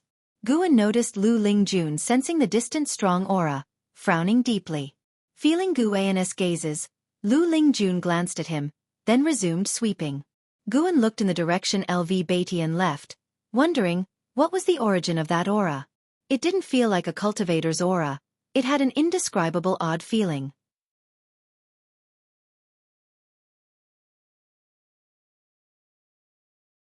Chapter 111. The Attack of the Mystic Heart. The sky was cloudless for miles, and below, a vast barren plain stretched endlessly. Cracks crisscrossed the earth, which, upon closer inspection, were canyons. In a flat expanse of this barren land, a massive plume of dark energy hovered, resembling a rift. At the base of the dark energy was a circular array platform with a diameter exceeding 3 zhang. It was engraved with complex and profound runes, and spiritual energy surged, causing them to emit a faint sheen. In front of the array platform, a group of ephemera sect cultivators stood waiting. Their numbers exceeded 1,000, and among them were Jiang Qiong and Su Han. At the forefront stood an old man in a gray robe, holding a wooden staff. His back was hunched as he gazed expectantly at the black energy in the sky. Ephemera sect main branch. Jiang Qiong watched the spatial disturbances within the dark energy, feeling very tense. Having joined the ephemera sect for a while, she had come to understand it deeply. The ephemera sect in the 9 Dynasties territory was merely a branch and could not be compared to the main branch. Suddenly, a flash of lightning burst out from the dark energy, followed by expansion, revealing an expanse of dark red sky inside, with faint billows of ominous clouds. The old man in the grey robe suddenly knelt down and loudly exclaimed, "Welcome, Lord of the Main Branch." As he knelt, the other ephemera sect cultivators followed suit, repeating his words in unison. The 1,000 voices combined into a deafening roar. Under everyone's gaze, a figure emerged from the dark energy, stepping out with his back towards the dark red sky. This was a man dressed in a tight purple robe, with a gold-trimmed red scarf around his waist. His robe was adorned with images of ephemera flowers, and the back was embroidered with an ephemera tree. His face was handsome, his expression aloof, and his snow-white hair was coiled under a purple jade crown set with a red gemstone that resembled a sinister eye at a glance. With his hands behind his back, he looked down at the cult, slowly saying, "Who is Elder Xuan?" The old man in the grey robe quickly answered, "Reporting to the Lord, that would be me." The man in the purple robe maintained his lofty stance, not deigning to descend. He calmly said, "Find someone to lead me to the Supreme Sect, the rest of you stay here and wait for the main branch to arrive." Xuan Elder asked excitedly, "Are more seniors from the main branch coming?" "Yes, it's time for the ephemera to bloom." The mysterious aura was too far from the Supreme Sect, beyond even the range of divine sense of those in the Mahayana realm. Xuan did not act rashly. His intuition told him that the aura was related to the main branch of the ephemera sect. Without knowing the strength of the main branch of the ephemera sect, he wouldn't act on impulse. Although from Zhongliang and Su Shan's memories, it seemed the ephemera sect was waiting for great cultivators of the mystic heart realm. With Xuan's extermination of the ephemera tree, the situation might change. What if more than one great cultivator of the mystic heart realm arrived? Moreover, the Supreme Sect was deeply rooted and might not need his intervention. Perhaps the Supreme Elder would return. Leaving aside the Supreme Elder, the Ji family and Gu family also had unfathomable depths. Xuan searched the Taicang dynasty with his divine sense but couldn't find the main families of these two houses, likely hidden within minor heaven and earth realms. In this world, there existed multiple minor heavens and earths, akin to innate spatial restrictions, or as one might describe using earthly terms, alternate dimensions. The day after Liu Beitian left, the atmosphere in the Supreme Sect became tense. Numerous core formation realm and nascent soul realm cultivators flew over the Third Medicine Valley towards the outer sect. Even the 9 geniuses cultivating in the Medicine Valley were summoned, bidding farewell to Xuan. Every disciple had their own identity token, and the Supreme Sect could use these tokens to transmit orders to everyone, including those on missions outside. Xuan approached Xuan nervously and asked, "Senior brother, what happened this time? Could it be the ephemera sect attacking?" Every time he visited the Outer Gate City, he heard other disciples discussing the ephemera sect. The ephemera sect had swept through the demon paths undefeated and had caused significant trouble for the Supreme Sect 200 years ago, making all disciples feel threatened. "I don't know. Don't overthink it. Our task is to grow medicinal herbs. If a battle truly breaks out, we wouldn't be of much use anyway. Trust in the sect." Xuan reassured him. Xuan found this reasonable but still couldn't stop his thoughts from drifting to the outer sect. Xuan turned and left to harvest the matured herbs. Even if the sky were to fall, the Supreme Sect would bear it first. Harvesting herbs and flowers was the top priority. An ancient hour later, Xuan returned to the pavilion and drew the Qinghong sword, starting to swing it. He rarely practiced swordsmanship, attracting the attention of many disciples who thought he sensed the crisis and followed his example, beginning to practice their own spells. Lu Lingjun also glanced at Xuan, shaking her head involuntarily. Xuan's sword moves were very strange, looking more like axe techniques than swordsmanship to her. Perhaps the Valley Master was just soothing his nervous emotions. After watching for a bit, Lu Lingjun turned and walked toward a distant mountain to get a better view of the outer sect and understand the situation more clearly. Xuan wasn't truly practicing swordsmanship but rather the heaven-cutting divine axe technique. He purposefully used a sword to avoid drawing attention, as the heaven-cutting divine axe hadn't left any legacy in the Supreme Sect, so no one knew how to use it. In the blink of an eye, 3 days passed. On this day, after settling matters at Mystic Valley, Xuan went to the Third Medicine Valley to continue harvesting herbs. The Third Medicine Valley covered an area of 100 miles, with so many herbs that some matured every day. Xuan would leave some each time he harvested to ensure a stable source of lifespan income. The herbs didn't lose their effectiveness for several months after maturing. After gaining 5,000 years of lifespan, Guan had a servant disciple deliver the herbs to the storage building and then sought out Lu Lingjun. I plan to visit the outer sect. Do you want to come? Guan asked. Lu Lingjun had previously mentioned she wanted to join him on his next trip to the outer sect. Of course, a deeper reason was that he wanted to bring another powerful ally to the supreme sect. Lu Lingjun agreed immediately, nodding as she had been eager to see the commotion after 3 days of watching. Thus, Guan and Lu Lingjun headed to the outer sect. Upon arrival, Guan agreed to meet Lu Lingjun at the heavenly repair platform in the evening and then went his own way. So considerate, Lu Lingjun thought as she watched Guan's back. She turned to look at the sky above the South City Gate, where numerous great cultivators hovered. Each one had a large banner behind them, numbering 1,000, surrounding the entire outer sect city. The cultivation level of these people was at least nascent soul realm. One city of the outer sect boasted so many high-level cultivators. Lu Lingjun had used her divine sense to check the other cities, finding similar situations, marveling at the depth of the Supreme Sect's power. With the current strength displayed by the Supreme Sect, she believed it could easily sweep through the mortal world she came from. Meanwhile, Guan found Zhen Qin of the Law Enforcement Hall. The Law Enforcement Hall hadn't been assigned combat duties but was patrolling the city to prevent ephemera sect cultivators from infiltrating. Guan pulled Zhen Qin to the side of the street, retrieved a Taoist expansion skill from his storage bag, and handed it to her, saying, "Keep this well and train hard with it when you return. Don't tell anyone, not even Marshal Uncle Yi." Zhen Qin glanced at it and saw it was a cultivation technique, instantly excited and nodding quickly. She knew Guan's status in the inner sect with Medicine Valley was far above hers, and whatever he gave her would be exceptional. She had been struggling to advance her cultivation level for years despite practicing Jiang Qiong's technique. After a brief chat, the two parted ways. Guan didn't seek out Yi Lan as she was attending an outer sect meeting at the Great Elder's residence. The entire Supreme Sect was on high alert for battle.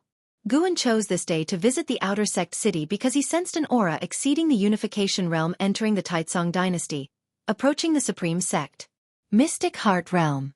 The pace was not fast, as someone was guiding, or perhaps he was exerting pressure on the Supreme Sect, flaunting his powerful aura. Even Divinity Transformation Realm and Void Crossing Realm cultivators could feel it, which explained the tense atmosphere of the Supreme Sect. Guan didn't plan to take action rashly. He wanted to gauge the sect's resilience. Not every enemy should rely on him to resolve. While killing cultivators could grant him lifespan, it wasn't much different from harvesting herbs in value, so he wasn't eager for combat. Of course, if many enemies showed up, he wouldn't mind claiming some kills. Guan walked to the heavenly repair platform, standing behind the ghost mother of ephemera, pretending to sense the sword intent on the platform. "Gu Xiaoyu, what brings you here?" a voice called out, and the mad swordsman of Great Yu, Han Ming, approached with a smile. He walked behind the ghost mother of ephemera, exchanging pleasantries with Guan. The ghost mother of ephemera remained unresponsive, her eyes closed. Despite the impending battle, there were still hundreds of cultivators on the platform seeking enlightenment. Han Ming, at the 5th level of the Void Crossing Realm, didn't realize the female disciple meditating beside him was an old monster of the 2nd level of the Unification Realm. After exchanging a few polite words, Guan curiously asked, "With the ephemera sect attacking, why haven't you left? Aren't you afraid of getting caught in the crossfire?" "The ephemera sect is nothing. They have lost to the Supreme Sect before and will likely lose again. The Supreme Sect has too many great cultivators and old monsters. You can watch the battle and learn more about the sect's strength," Han Ming chuckled. His words piqued Guan's curiosity even more, leading him to ask about the powerful cultivators in the Supreme Sect. Han Ming shared what he knew, drawing the attention of nearby disciples who couldn't resist eavesdropping. 90% of the Supreme Sect disciples were unaware of the full extent of the sect's strength due to its enormity. The ghost mother of ephemera seemed disturbed, stood up and prepared to move. Guan deliberately turned his back on her, pretending to retreat naturally and bumped into her. Realizing he had bumped into someone, Guan immediately apologized. "Miss, I'm sorry." The ghost mother of ephemera frowned but shook her head slightly, saying nothing. She walked past Guan's stop. Han Ming's voice suddenly rang out, his gaze fixed on the ghost mother of ephemera. The ghost mother of ephemera halted. Curious looks surrounded them as Han Ming was a prominent figure on the heavenly repair platform, and his actions drew attention. Guan quickly said, "It's my fault, I accidentally bumped into her." Han Ming ignored Guan, his gaze locked on the ghost mother's back, speaking coldly. "Who exactly are you? Although you hit it well, I sensed a momentary release of your aura. You're not human, you're a ghost, aren't you?" "A ghost?" The words caused the surrounding disciples to rise, some even drawing their magic artifacts. Guan looked at the ghost mother of Ephemera in shock and stepped aside. The ghost mother turned, her gaze ignoring Guan, coldly fixed on Han Ming. "You're not a member of the Supreme Sect, so why interfere?"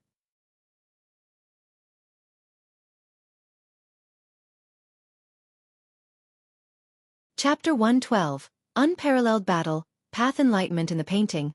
I received guidance from Sword Venerable Fudao, so naturally, I must repay the favor. Besides, the Supreme Sect has treated me well these past years. Han Ming responded firmly, taking out the sword box from his back, ready to fight. At that moment, 3 figures appeared out of thin air around the ghost mother of Ephemera. All 3 were great cultivators of the Void Crossing realm, specifically stationed at the heavenly repair platform. The ghost mother of Ephemera, at the unification realm, did not fear them. She shook her head slightly, muttering to herself, "So troublesome, but it's almost enough." She suddenly transformed into a wisp of ghostly chi, disappearing into thin air.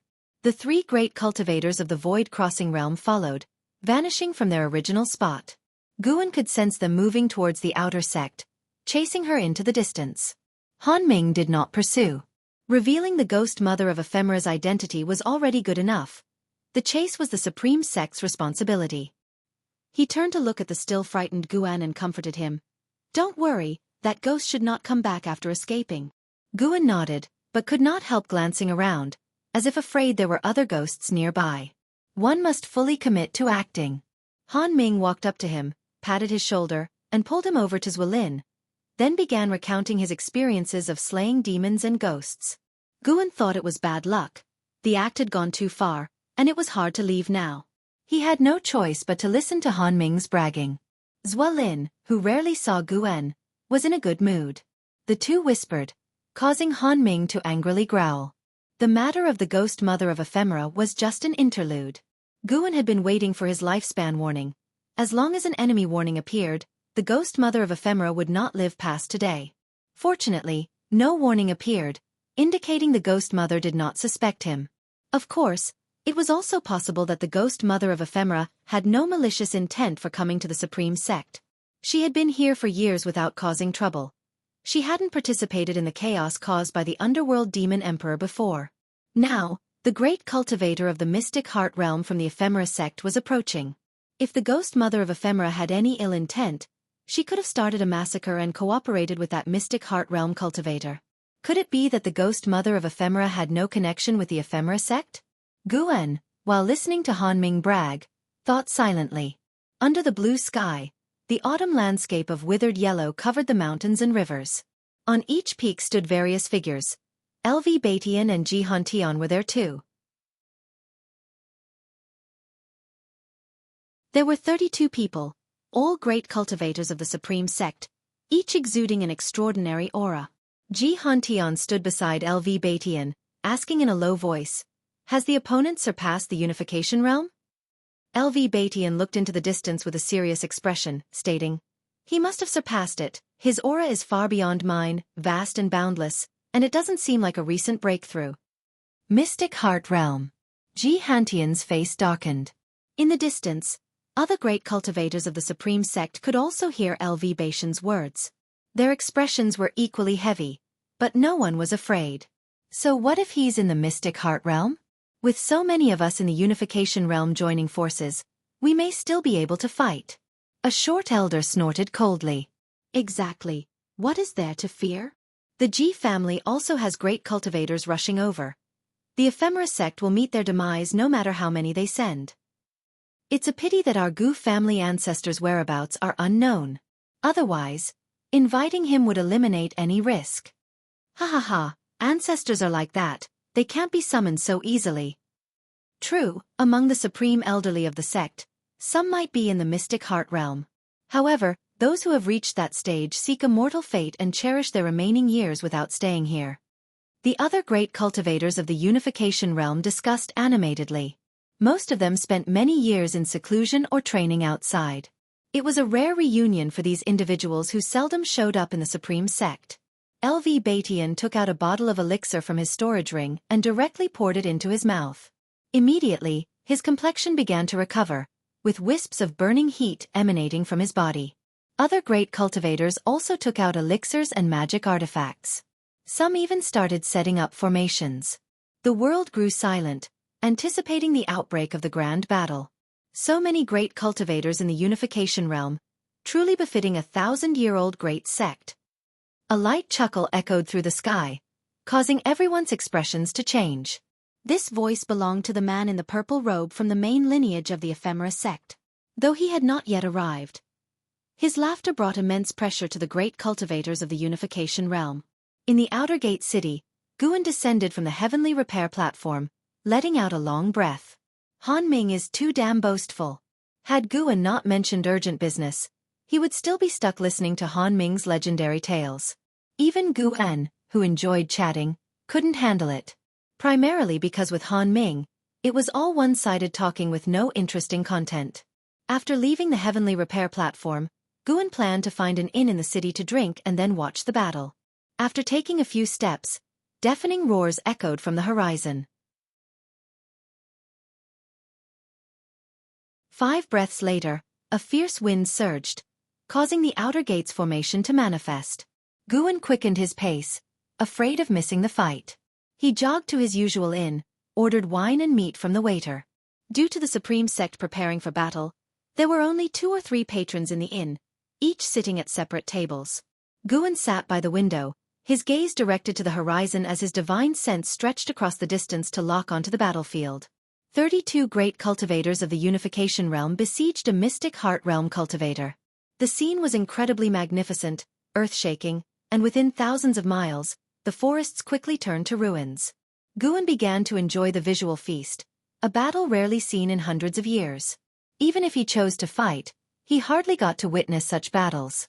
If he couldn't easily crush the opponent, he wouldn't bother fighting. The mystic heart realm was undoubtedly formidable, far beyond the unification realm. That purple-robed man single-handedly suppressed the 32 great cultivators of the Supreme Sect with unrivaled dominance. Xuan noticed a familiar figure atop a mountain 1,000 miles away from the battlefield. Xuan. It was Xuan who led the purple-robed man. Xuan had sensed this earlier and now felt dissatisfied seeing that Xuan hadn't fled. This guy isn't afraid of being shattered. Having saved Xuan before, Xuan decided not to save him again in the future. A master like him had done enough. Even if Xuan were to be killed today, he wouldn't intervene. Then, Xuan focused solely on the battle. Shortly after, a waiter started serving wine and dishes. Xuan had just taken 2 sips when a voice remarked, "You're actually drinking here." Shenzhen. Xuan ignored her. Lately, Shenzhen's supreme secret records were getting so exaggerated that even he couldn't resist reading them. It tarnished Xuan's name. Undoubtedly, in the Supreme Sect, there must be other people named Xuan, likely resenting Shenzhen intensely. Shenzhen sat directly across from him, wearing a veil that attracted even more attention. The inn's patrons couldn't help but glance at her. A grand battle is about to start, and this one might be fiercer than the previous righteous demonic battle. I plan to paint the entire process. Why don't we do it together? Let me tell you, I recently gained some insights from my past paintings, so I might achieve enlightenment through my art. Shenzhen spoke with a tone of pride when mentioning her path enlightenment. She had specifically sought out Xuan, tracking him from the 3rd Medicine Valley to this place. Xuan replied, "Forget it, I won't participate. It's too dangerous. With my level of cultivation, I'd easily be reduced to ashes near the battlefield." "No worries, I'll protect you." "What is your cultivation level? Can you even protect me?" "At least I'm in the core formation realm." Core formation realm in such a battlefield is just cannon fodder. When hit by the battle's aftershocks, you'd only convulse a bit longer than I would. "You, sign it. Okay, that makes some sense." Shenzhen glared before pouring herself a bowl of wine. She gazed into the distance, her expression growing more alarmed with the intensifying battle aura. What kind of fight could cause such a huge commotion?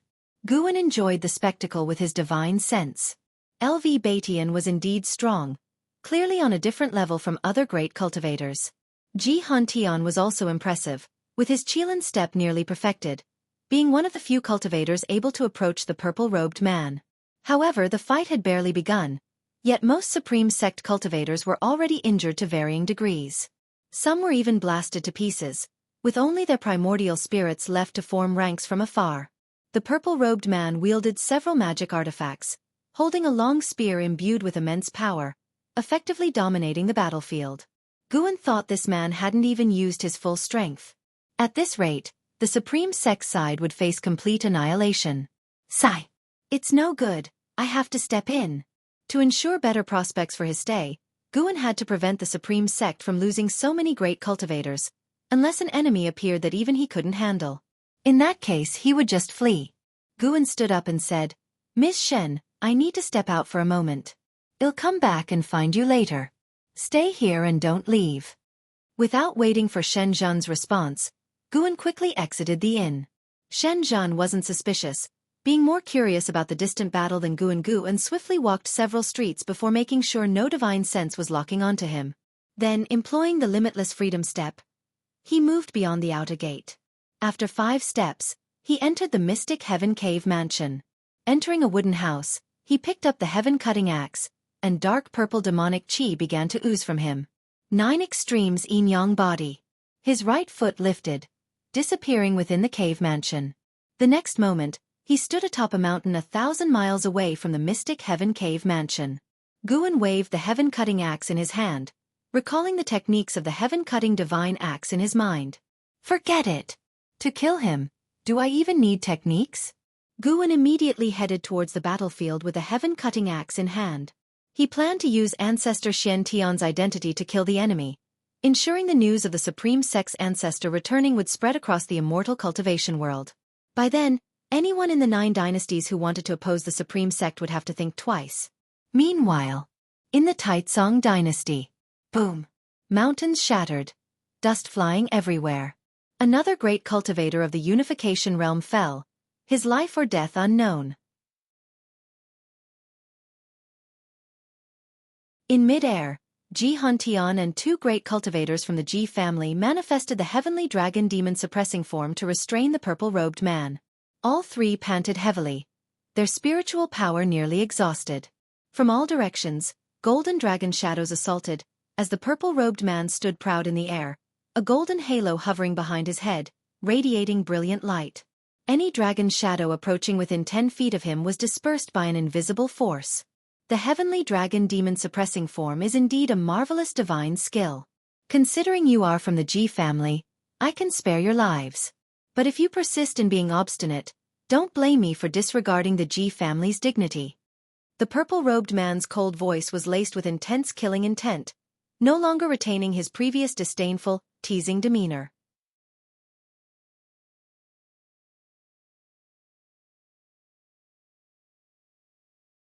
Chapter 113. You are not Ancestor Xian Tian, who are you? Facing the threat from the man in the purple robe, the 3 great cultivators of the Ji family remained indifferent and continued their attack, as did the other Unification Realm great cultivators from the Supreme Sect, determined to kill him here and now. Humph! The man in the purple robe snorted coldly, lifted the spear in his hand, and swept it forward. In an instant, vast demonic chi erupted, as if a black streak had been brushed across the painting of the heavens, spanning the sky. The 3 Ji family great cultivators were sent flying, vomiting blood, their heavenly dragon demon suppressing forms annihilated, dispersing into smoke and clouds. The 3 crashed into the mountains like fallen stars from beyond the sky, causing the ground to shake and dust to rise in plumes. In all directions, 8 Unification Realm great cultivators shouted in unison. 8 ancient bronze bells floated behind them, from which images of bells also emerged, enclosing a 100-mile radius. As they cultivated energy, the bell images behind them rapidly expanded, all reaching 1,000 feet in height, grand and imposing. The enormous bell images unleashed a terrifying impact, shaking the space and causing waves to surge through the sky. The man in the purple robe raised his spear to deflect, vast spiritual power erupting, forming a powerful storm around him, resisting the impact from the bell images. Whoosh! Amidst the mountains, the sound of something breaking through the air approached the man in the purple robe at an incredible speed. His pupils contracted as he swiftly dodged the attack. It was a flying sword, fast as a streak of light. Its controller was a female cultivator, her red robe fluttering wildly, long hair streaming, and her pure, beautiful face frosty. Her gaze at the man in the purple robe filled with killing intent. The gold ring behind the man in the purple robe rose, emitting golden light that shattered the bell images, causing mountains within 100 miles to explode, the ground trembling. Mighty waves of fire rose from the dust, transforming into fire dragons pouncing at the man in the purple robe, who sneered disdainfully. He suddenly turned and thrust his spear. Clang! An earth-shaking collision rang out, the spear striking a 3-zhang-tall great cauldron. The cauldron, with its sides carved with rare and exotic beasts, exuded a primordial aura.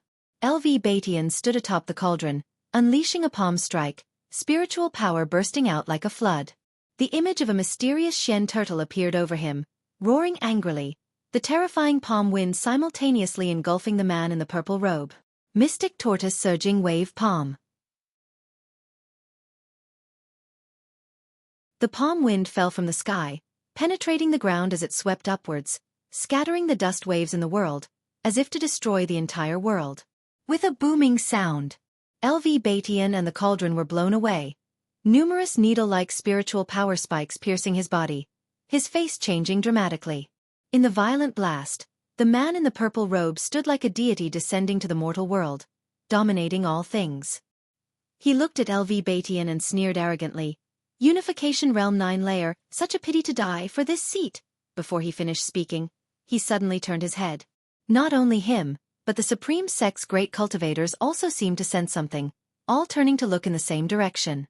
1,000 miles away, atop a mountain, Xuan stood at the edge of a cliff, gazing into the distance. Noticing the sudden halt in the battle, he frowned, unable to probe into the heart of the battle with his divine sense. Could the Supreme Sect side have already lost? Xuan frowned deeply, his mind conflicted. He didn't want to lead the way, but Elder Qi Han had chosen him. Without him others would lead, so he had to come. In fact, he did hold resentment towards the Supreme Sect.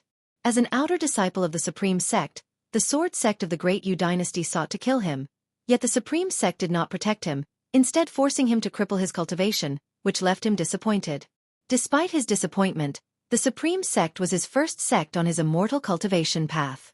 He didn't want to see the Supreme Sect destroyed but had to accept it since he had joined the Ephemera Sect, which was the only sect in the immortal cultivation world that could accept him. As Xuan was feeling conflicted, a figure flew over his head. So fast, Xuan couldn't see who had just passed by, only sensing a flash of a purple-black shadow, as if it were an illusion. That figure was Xuan. With Xuan's cultivation, how could Xuan detect him? He deliberately let Xuan see him, intending to scare him away. This was his last bit of care as a master. After passing Xuan, Xuan suddenly accelerated, arriving above the battlefield in one step. He stopped 100 feet away from the man in the purple robe, immediately using a lifespan detection. Golden Spirit Venerable, Mystic Heart Realm 2nd Layer 1840/4500/4600. Earning 200 or 300 lifespans would be acceptable. Xuan did not act immediately but allowed the man in the purple robe and the Supreme Sect's great cultivators to appraise him. Heaven-cutting axe. Who are you? Golden Spirit Venerable frowned tightly, glaring at Xuan, and asked in a deep voice. The Supreme Sect great cultivators all looked at Xuan. Upon hearing the words Heaven-cutting axe, Tian, who was covered in blood and had just flown up, couldn't help but shout in surprise, "Ancestor Tian? Ancestor Tian." All the Supreme Sect great cultivators were moved. Even LoveLore, who stood on the great cauldron, looked incredulously at Ancestor Tian. Was Ancestor Tian actually still alive? Impossible. You're not Ancestor Tian. Who are you? Golden Spirit Venerable stared intently at Xuan, unable to see through the other's true form made him uneasy. 1,000 years ago, your ancestor Tian, who went mad due to deviation, was killed by our sect's cultivators. His head still hangs on the 9 Nether Road. Who are you really? Have you inherited the heaven-cutting divine axe? Golden Spirit Venerable demanded, gripping his spear tightly, with golden strength energy swirling around it. Hearing about Ancestor Tian's fate, the Supreme Sect's cultivators were furious, cursing the ephemera sect, while Golden Spirit Venerable remained unfazed, his gaze fixed on Gu and remained silent. Still can't pretend to be Ancestor Tian? Suddenly, Golden Spirit Venerable thrust his spear, golden light bursting forth, draining all color from the world. A terrifying pressure followed, causing a great windstorm, forcing the Supreme Sect great cultivators to retreat. The ruins below collapsed again, as if the apocalypse had arrived. The scorching golden light caused LV Baishan's skin to begin to ulcerate, scaring him into immediately cultivating energy.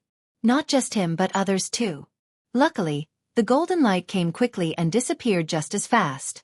When the golden light suddenly vanished, everyone stared with wide eyes. Golden Spirit Venerable still maintained his thrusting stance, while the mysterious shadow appeared beside him, the heaven-cutting axe already at his neck. Golden Spirit Venerable's body stiffened, his face full of disbelief. How is this possible? So fast. He was in the mystic heart realm, yet he could not capture the other's speed. Most crucially, the unimaginable suppressive force enveloped him, preventing his spiritual power from escaping his body. This was Xuan's divine skill, Mystic Yellow Dragon Might. Mystic Yellow Dragon Might was a divine skill realized when developing the Mystic Yellow Dragon Energy skill. Combined with the suppression of Mahayana Realm 9 layer, someone as powerful as Golden Spirit Venerable in Mystic Heart Realm 2nd layer couldn't resist. The Supreme Sect side was entirely subdued by Xuan, an unspeakable fear enveloping everyone. Regaining their senses, they noticed he used Demon Shadow Divine Skill. Could Thousand Autumn Pavilion possess such great power? Xuan held the axe in his right hand, hovering at Golden Spirit Venerable's neck. His left hand raised slowly, slapping away the hairpin atop the other's head, clutching his long hair. This made Golden Spirit Venerable look very disheveled, utterly losing his previous imposing manner. My ephemera sect main lineage is about to arrive. Do you really want to? Golden Spirit Venerable trembled, his eyes filled with fear. But before he finished speaking, with a squelch, Xuan severed his head. Blood splattered, Golden Spirit Venerable's eyes wide open. As Xuan wielded the heaven-cutting axe, a terrifying gust of wind swept across dozens of miles, blowing the dust explosively along the way. Golden Spirit Venerable's neck began to burn with blue flames, igniting his head and neck from both ends. Golden Spirit Venerable's voice became heavy and hoarse, his primordial spirit desperately trying to emerge, but it couldn't. With a hiss, Xuan let go, taking Golden Spirit Venerable's storage bracelet, then watched the blue flames consume him. In less than 5 breaths, with his spiritual power dispersed, Golden Spirit Venerable was reduced to ashes, leaving only a heart suspended in the air, still beating. Mystic Heart. Xuan grabbed the Mystic Heart, tossing it into his storage bag. He turned to leave. Wait, who are you really? Are you here to help us, or do you hold a grudge against the ephemera sect? If it's the latter, why not join forces? The 9 Nether Road has already opened, the real catastrophe is just beginning, we must unite. Tian shouted urgently. Others also looked at Xuan, nervous and expectant. Xuan remained silent but released his immense sword intent. The moment the sword intent was released, the sky changed color. In the distance, shaking flowers, trees, and grasses all froze. Phew! Dao! An old man trembled, his face showing delight. Before he could finish, Xuan disappeared in a single step. Tian stood dazed, falling into a trance. Sword Venerable Fudao had easily slain the Golden Spirit Venerable. He remembered aggressively pursuing Sword Venerable Fudao once. His heart was filled with shame and fear. Fortunately, he was one of their own. Otherwise, he would have perished. At the same time, unprecedented curiosity surged in his heart. Who was Sword Venerable Fudao? What was his status in the Supreme Sect? Outer Gate City. In an inn, Shenzhen was drinking, not long after Xuan had left. Suddenly, powerful auras erupted within the city, causing it to tremble. A battle quickly broke out, startling the other disciples in the inn into leaving. Shenzhen looked up, glancing out the window. Above the heavenly repair platform, two cultivators were battling fiercely, the momentum growing. More Supreme Sect disciples landed on the rooftops, forming lines to protect the buildings. It's getting chaotic, interesting. Seeing the chaos in the outer sect, Xuan wasn't alarmed. Instead, he watched with interest. After a while, Xuan rushed in anxiously, asking, "They're all fighting, why aren't you hiding?" The Ephemera Sect spies hidden in the Supreme Sect started causing trouble, thinking Golden Spirit Venerable had finished the battle, not knowing he was dead. From here, the Supreme Sect could handle it, so Xuan only feigned panic. Xuan took out pen and paper, smiling. "Let's draw together. Whoever draws better, if you can satisfy me, you can have any medicinal herbs you want."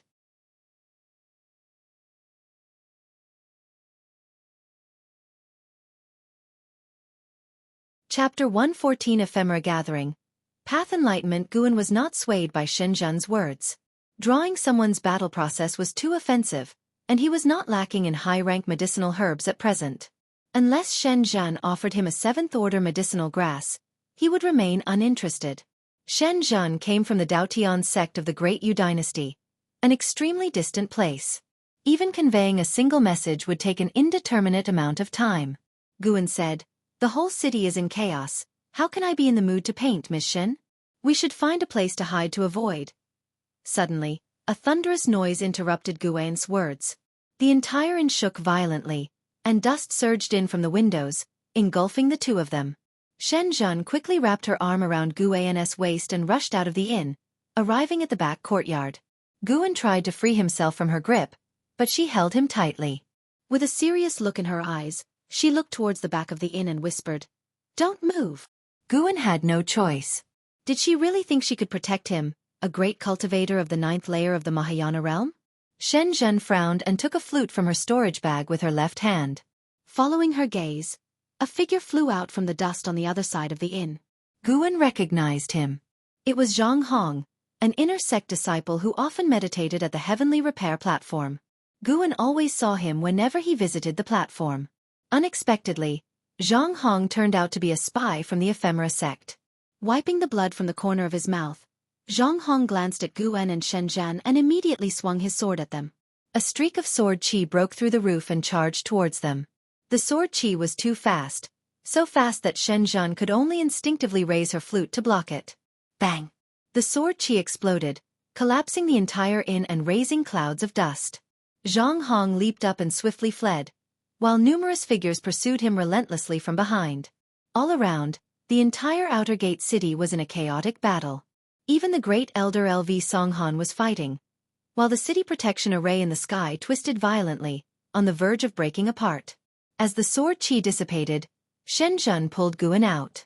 Both were in a disheveled state. "Miss Shen, are you all right?" Xuan asked with concern, though he could see that Xuan's injuries were not life-threatening. Zhang Hong was at the 1st layer of the nascent soul realm. Although Xuan had blocked his sword chi, she had suffered internal injuries. Being able to block a sword from a nascent soul realm cultivator with a core formation realm cultivation level, Xuan indeed had some skills. Blood dripped from her chin beneath her veil. She maintained her composure and said calmly, "I am the holy daughter of the Tian sect. How could a nameless person harm me? Let's find a place to hide first." She let go of her right hand and then quickly walked ahead, with Xuan following closely behind. The entire city was in battle. The two dared not fly and had to traverse the streets on foot. Fortunately, they encountered disciples from the law enforcement hall, who led them to an underground palace to take refuge. The underground palace was extensive, sheltering many disciples, most of whom were servant disciples. Xuan found a place to sit cross-legged, took out a bottle of elixir from her storage bag, and began to cultivate and heal after consuming it. Xuan did not disturb her. He scanned the underground palace, and after confirming there were no abnormalities, he also sat down and closed his eyes to observe the world with his divine sense. The entire Supreme Sect was in turmoil, not just the outer gate city. Battles raged in all the cities. LV Batian and others, sensing the unrest in the Supreme Sect, were all hurrying back. Without the support of the Golden Spirit Venerable, the Supreme Sect would surely overcome this internal conflict, albeit with some casualties in the process. Xuan's divine sense focused mainly on the Third Medicine Valley and the Mystic Valley. The Mystic Valley, located outside the outer gate, remained unthreatened since the Ephemera sect spies were causing chaos within the Supreme Sect. The Third Medicine Valley was under protection, with Guyu leading a group of cultivators to guard it. Fierce battles had already erupted. As long as the medicinal herbs remained untouched, Xuan was not inclined to intervene. The Supreme Sect needed this trial by fire. Time passed by. As Unification Realm great cultivators returned, skirmishes in the cities quickly subsided. In less than 30 minutes, there was no more fighting in the outer gate city where Xuan was located. A figure emerged from the tunnel, shouting joyfully, "The battle is over, everyone can come out." Hearing this, the disciples smiled, stood up, and helped each other out. Shenzhen stood up as well. Looking at Xuan, she said, "Why aren't you helping me? Look at the others." Xuan laughed. "I don't think you're that seriously injured. Once we return to the Medicine Valley, you can pick a batch of medicinal herbs as a reward for protecting me just now."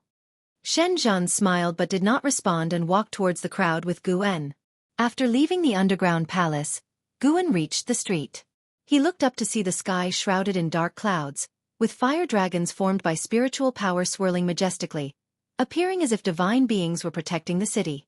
Xuan saw a figure of a Unification Realm great cultivator, hovering thousands of feet in the air. During the earlier battle with the Golden Spirit Venerable, this person had looked quite haggard. Now, however, he seemed invincible and overbearing. Shenzhen gazed upwards as well. After confirming the battle had truly ended, she said to Xuan, "I need to return. You should also go back soon." With that, she turned and left. She tried to appear relaxed, but once out of Xuan's sight, he noticed she suddenly sped up. Shenzhen's injuries would likely require months of rest to fully recover. Xuan began to stroll through the city. Wherever he passed, he saw many buildings damaged, with injured disciples coming and going, inspecting the city. Xuan sensed the presence of Zhan Qin and Yilan, both uninjured, so he did not seek them out. The mysterious aura he had felt a few days ago was still there. As it came from too far away within the Taicang dynasty, Xuan could not discern its origin. He speculated it might be related to the Nine Nether Road. Before dying, the Golden Spirit Venerable had said that the main lineage of the Ephemera sect was about to arrive, indicating that this calamity had just begun. More Mystic Heart Realm great cultivators were likely to appear in the future. It truly was a troublesome time. Xuan mused, his gaze suddenly drawn to a distant figure. A disciple was walking among the crowd.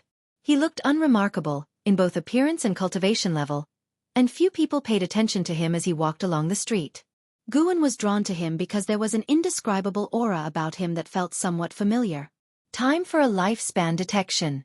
Wu Ju, Foundation Establishment Realm Second Layer 63/280/310. Such a lifespan was not outstanding in the outer gate. Xuan thought as he looked at Wu Ju, soon understanding why the aura felt familiar. Path Enlightenment. The other party was in Path Enlightenment. No wonder he seemed somewhat dazed while walking the streets.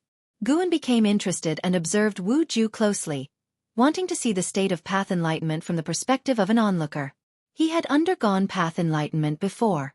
After that experience, he was unsure of the specific changes that had occurred, as he often used lifespan to enhance himself, which could obscure any transformations. He could not discern whether the improvements came from his own powers or the lifespan evolution. Xuan began to follow Wu Ju, maintaining a distance of several feet.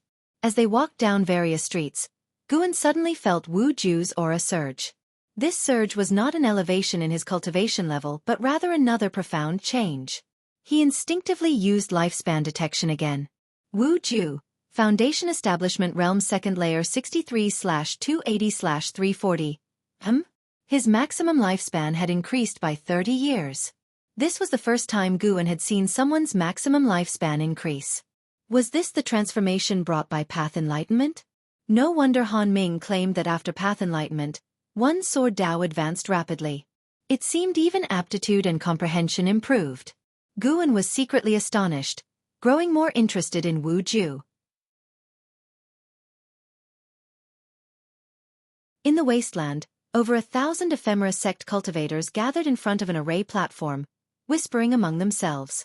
Their gazes frequently turned to the black rift on the array platform. The black aura had disappeared, but a black space rift remained in the sky, reflecting a dark red sky, like the entrance to an exotic world. Elder Xuan sat in the front, frowning. For some reason, he suddenly felt uneasy.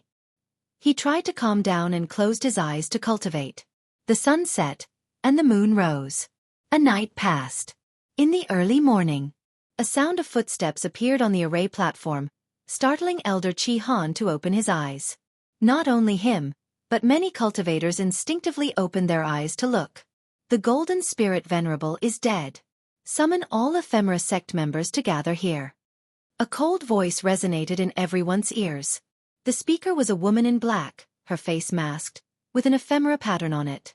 Her words caused an uproar among the ephemera sect members. They knew the Golden Spirit Venerable was the title of the man in a purple robe they had seen earlier. How could such a powerful figure have died within a few days? Was the Supreme Sect truly so formidable? Jiang Qiong in the crowd also frowned, shocked by the strength of the Supreme Sect. Elder Xuan's expression changed dramatically, but he did not hesitate. He stood up and issued orders to gather the ephemera sect. At that moment, far away in the Supreme Sect, Lu Lingjun was equally astounded. The news of Sword Venerable Fudao slaying the ephemera sect demon had spread throughout the sect, with disciples everywhere celebrating this feat. Inner sect disciples even came to the Third Medicine Valley, loudly proclaiming this achievement, inspiring excitement among the valley's disciples, who resumed discussions about Sword Venerable Fudao's prowess. Taking advantage of the situation, Guan took his leave and flew to the outer gate city. Upon entering the city, he moved quickly, turning corners until he reached a street. There he saw Wu Ju, who had enlightened, standing under an old tree, facing its trunk, lost in thought. Guan sensed he had awakened from path enlightenment and was probably organizing his thoughts. Wu Ju, Foundation Establishment Realm Second Layer 63/280/540. His maximum lifespan had increased from 310 to 540 years, nearly doubling. Guan was very curious about what Wu Ju had realized. Thinking this, Guan pretended to pass by, approached Wu Ju from behind, and asked with concern, "Brother, are you all right?" Wu Ju turned around hastily, looking flustered, and waved. "Nothing, I was just deep in thought about a cultivation technique and got lost in it." He then offered an embarrassed smile, clasped his hands in salute to Guan, and walked away. Guan watched his back but did not pursue, silently deciding to observe him more in the future.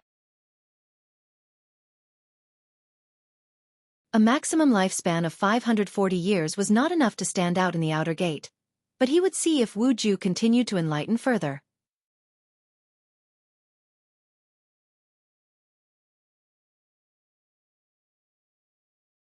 Chapter 115. The Calamity of 9 Dynasties. Harvesting lifespan. It had been half a month since Golden Spirit Venerable's attack. Since that day, the Supreme Sect remained in a state of readiness, summoning numerous disciples, and every day disciples could be seen flying over Mystic Valley and the Third Medicine Valley. Inside a pavilion in Mystic Valley, Guan was listening to Yi Lan speak about events in the immortal cultivation world, and she mentioned the 9 Nether Road. It said there is a road that leads directly to the underworld 9 Nether, called the 9 Nether Road. The Ephemera Sect has opened the 9 Nether Road's entrance, located in the Great Zhao Dynasty's dustless wasteland. Now, cultivators from the Ephemera Sect are heading to the dustless wasteland. Whether they are retreating or have other plans is unknown, but the Supreme Sect has already sent a batch of disciples to investigate. When talking about the 9 Nether Road, a trace of hope flickered in Yi Lan's eyes. Guan couldn't help but ask, "You seem to have a longing for the 9 Nether Road?" Yi Lan replied, "It said that the 9 Nether Road can cross boundless seas and reach another vast mortal world where immortal opportunities are hidden. To claim that I don't hope for it at all would be a lie. The Ephemera Sect has recruited many cultivators through the 9 Nether Road, but I think going there with my qualifications would bring more disaster than fortune." She then shifted the conversation to Sword Venerable Fudao.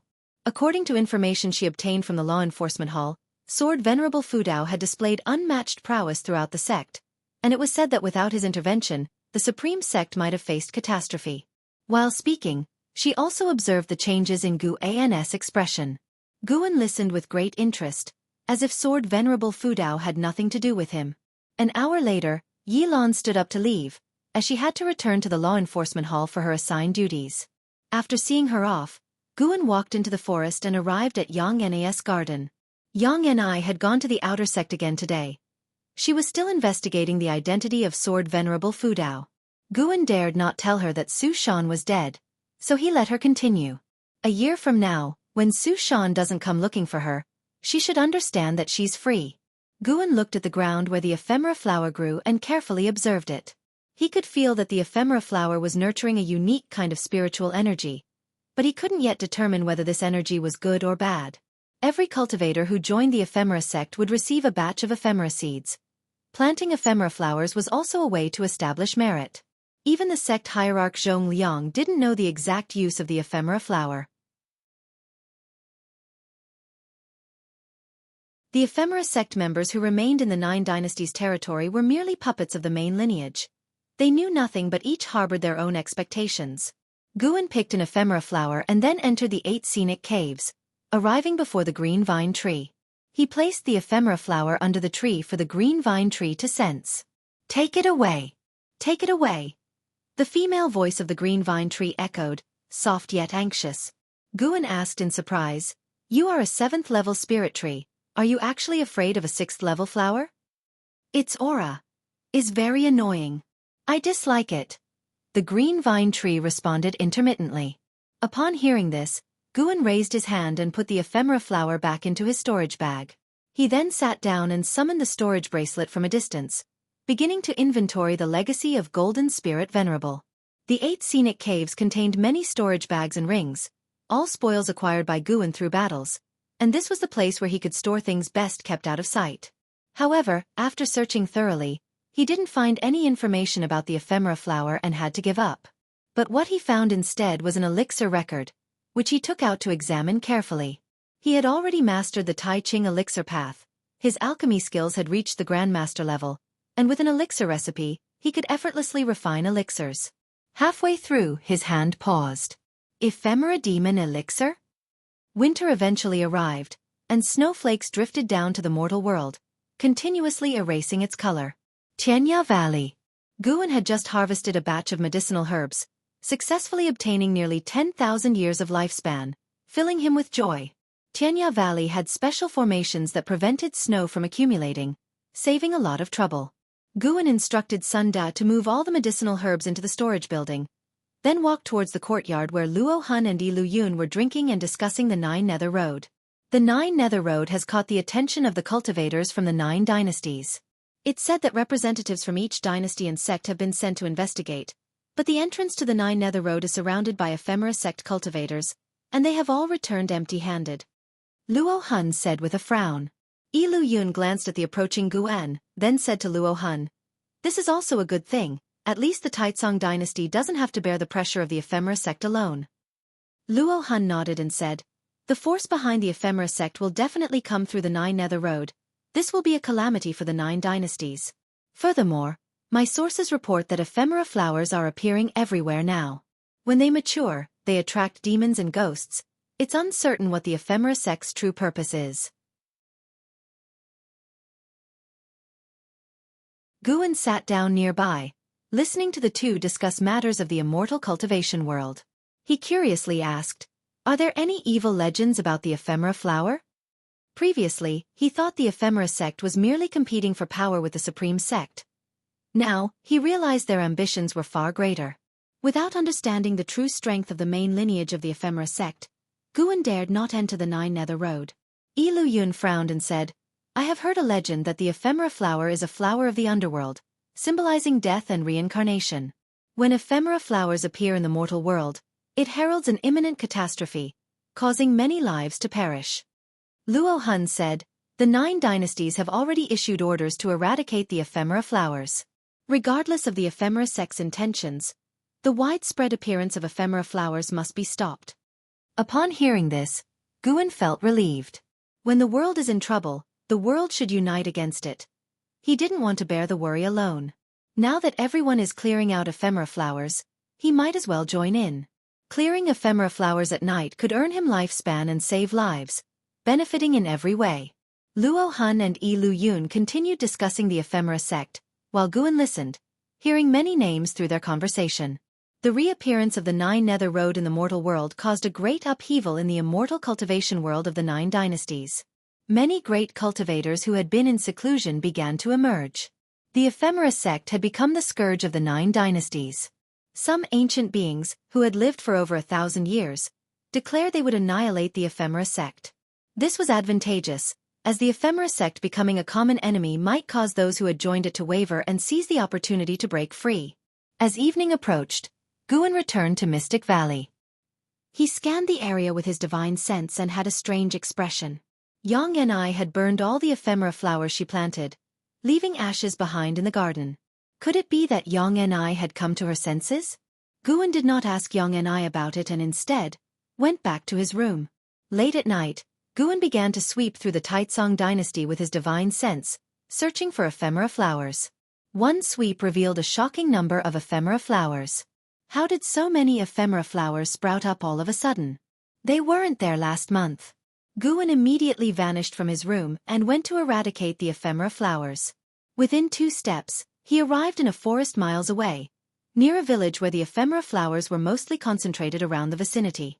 He picked an ephemera flower, only to obtain a year's lifespan. These ephemera flowers grew extremely fast, quite unnatural, likely due to some force draining their potential, leaving them with little remaining lifespan.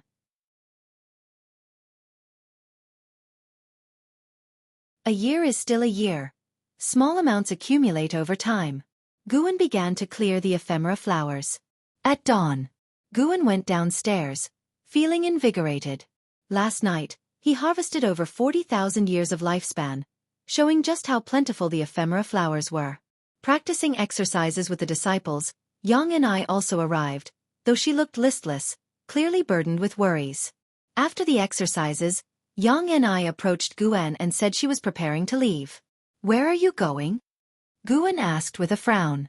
Yang and I replied, "To handle some matters." Guan reminded her, the ephemera sect has been causing trouble recently, and the Nine Dynasties are planning to jointly eliminate them. You should stay away from it. Yang and I nodded and said, "Don't worry, I have no ties with the ephemera sect." As she spoke, she stared intently at Guan. Some words were unspoken, but both of them understood the underlying meaning. 30 minutes later, Yang and I packed up and left. Guan stood by the window, watching her depart, feeling that the next time they met could be many years later.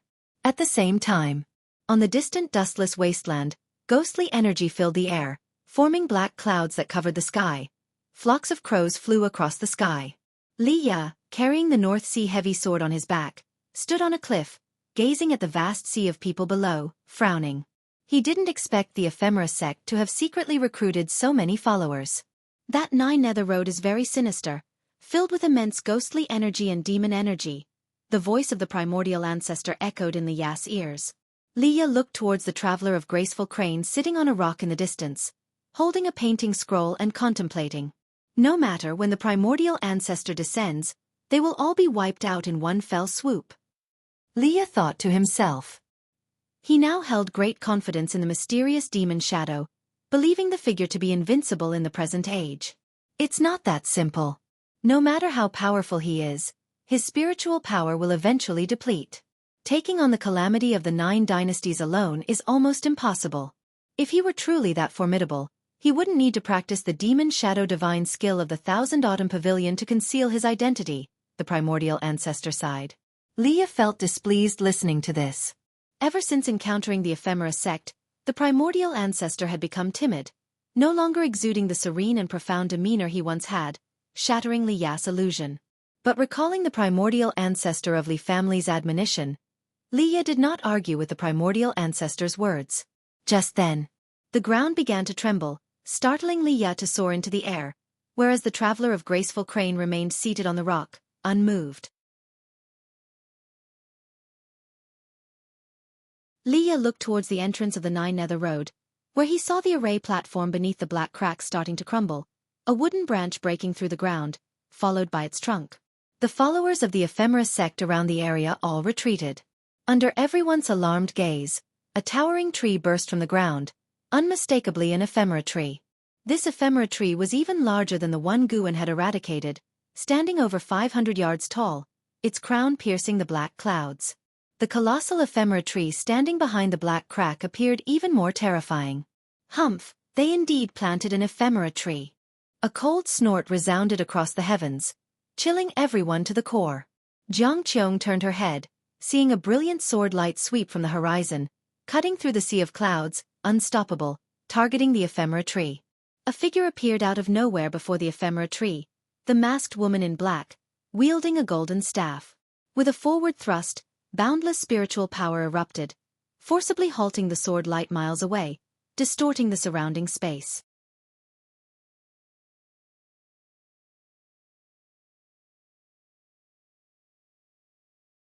Chapter 116 Kindred Spirits on a Snowy Night.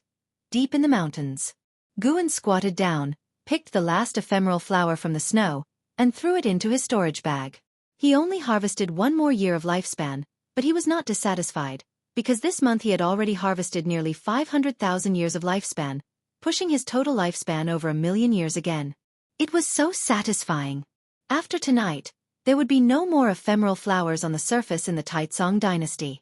In 1 month, he had picked over 1,000,000 ephemeral flowers, half of which hadn't even reached a year old, having just sprouted. If Guan didn't pick them, the cultivators of the Taicang dynasty would clear them, so he could only pick them whenever he saw them, gambling on his luck. He couldn't ignore the safety of the world and forbid others from clearing the ephemeral flowers, and he also feared the ephemera sect. He could slowly accumulate lifespan, but if the ephemera sect's plan succeeded and he had no power to resist, he would be ruined. In the dim forest, Guan stretched lazily and then walked towards the nearby city. It was almost dawn, and he planned to stroll around the city. Being cooped up in Medicine Valley all the time wasn't good. Occasionally getting out to see the scenery and the sights of the exotic realms could help him gain insights. Since he encountered Wu Ju's path enlightenment, Guan had been pondering enlightenment. He felt that enlightenment relied not only on opportunity but also on life experiences. The sun gradually rose. The city 100 miles away began to stir with noise, signaling the start of a new day. At noon, Guan sat in the second-floor tavern, drinking wine. He sat by the window, watching the street below, where martial arts heroes were performing their skills. Where there were people, there was the martial arts world. Even though everyone in the Taicang dynasty knew about the existence of immortal cultivation, 90% of people couldn't cultivate, which led to the birth of the martial arts world. They stood apart from the immortal cultivation world, having their own excitement and grievances. In the entire city, Guan only sensed 3 other cultivators, and like him, they were pretending to be ordinary people. The immortal cultivation world was facing the threat of the ephemera sect, with countless demons eyeing them greedily outside the 9 dynasties, while the ordinary people lived unaffected. Most of them only lived for a few decades, and by the time their lives ended, the great demon calamity might not have even arrived. This was the difference between immortals and mortals. Cultivators and mortals lived under different time rules.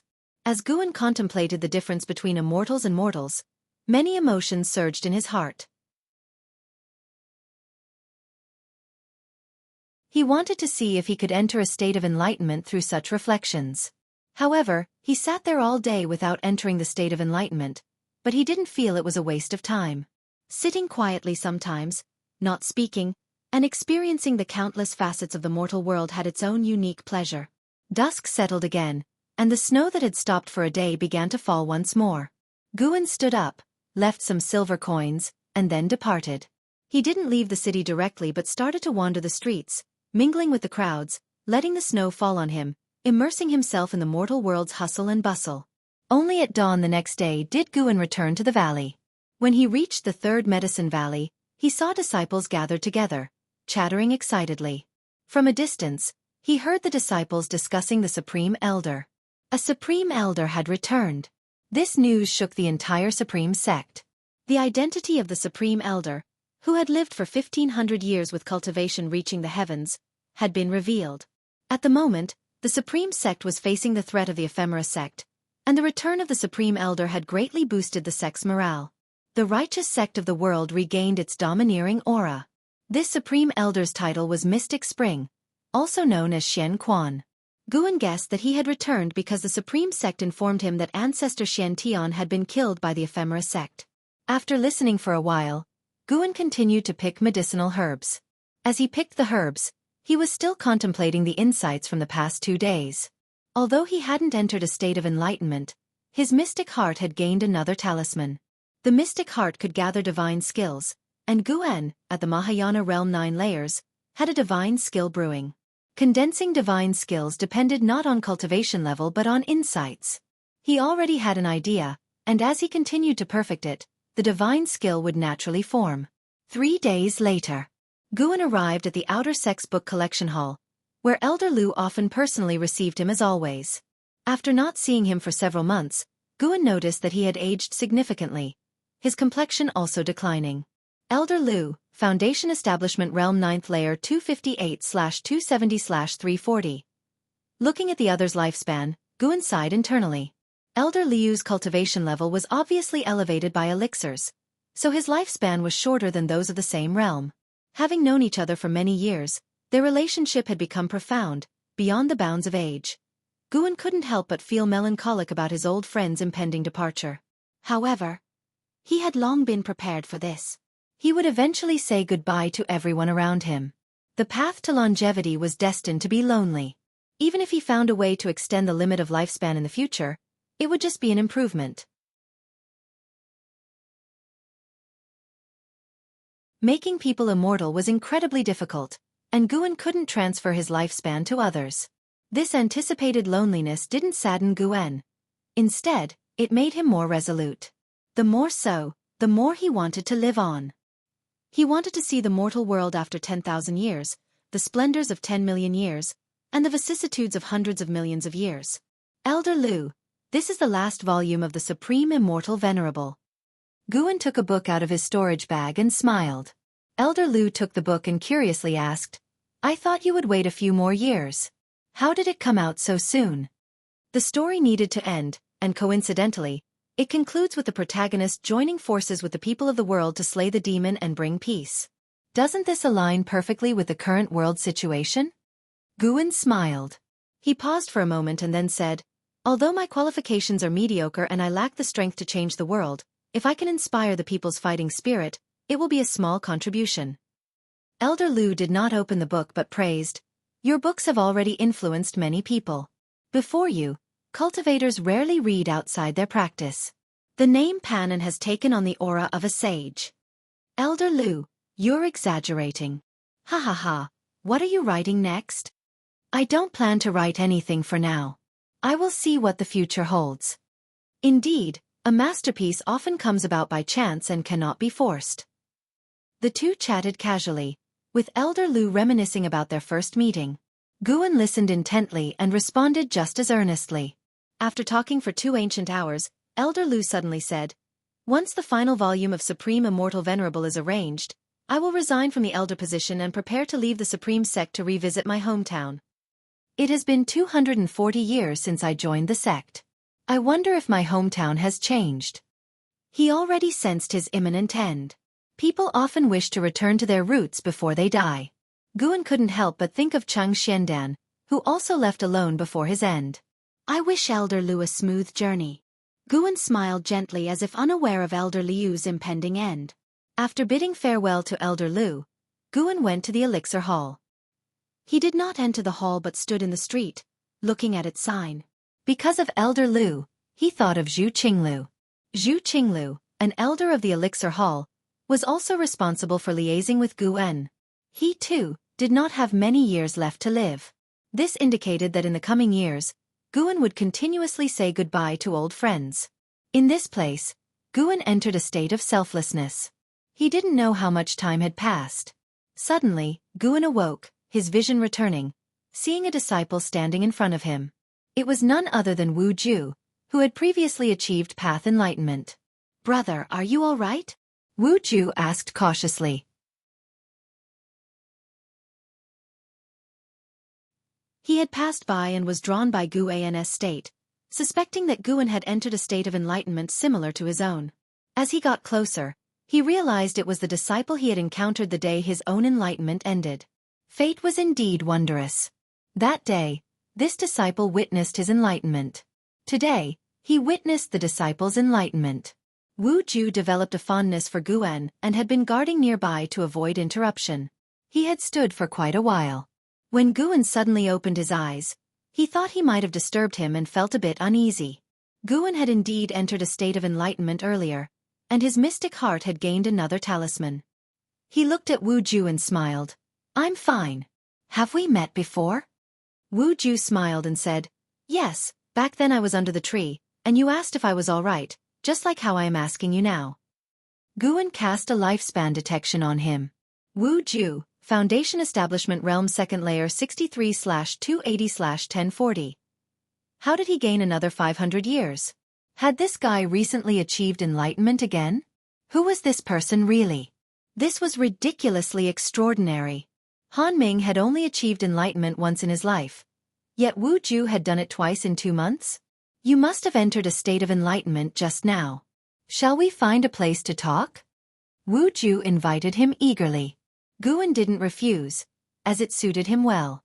Then, he followed Wu Ju to his private courtyard. After closing the door, they sat down to converse. Wu Ju became quite enthusiastic, actively sharing his experiences.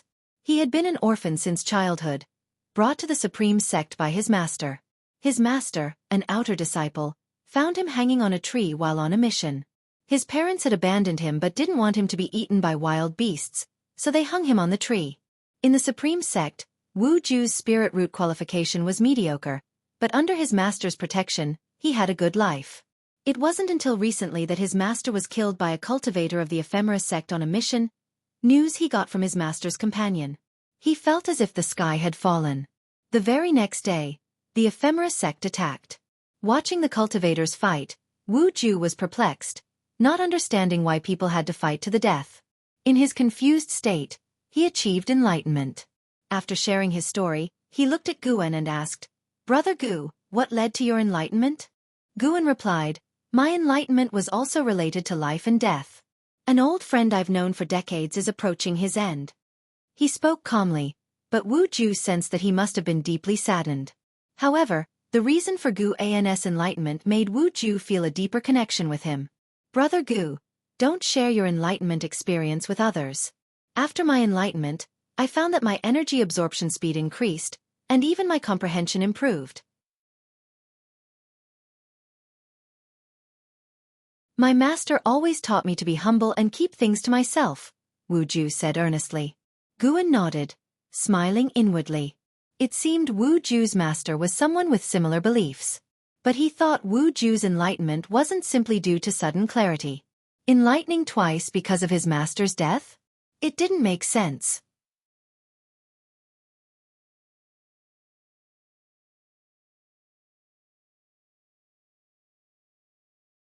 Chapter 117. Kill him using a sword? Guan exchanged epiphanies with Wu Ju, talking all the way until the next morning. Both of them benefited greatly. Before parting, Wu Ju reminded him once again not to reveal their epiphany to others. Seeing Wu Ju's caution, Guan smiled and promised. Wu Ju watched Guan leave, a smile spreading on his face. Having lived in the Supreme Sect for so many years, Guan was his first true friend.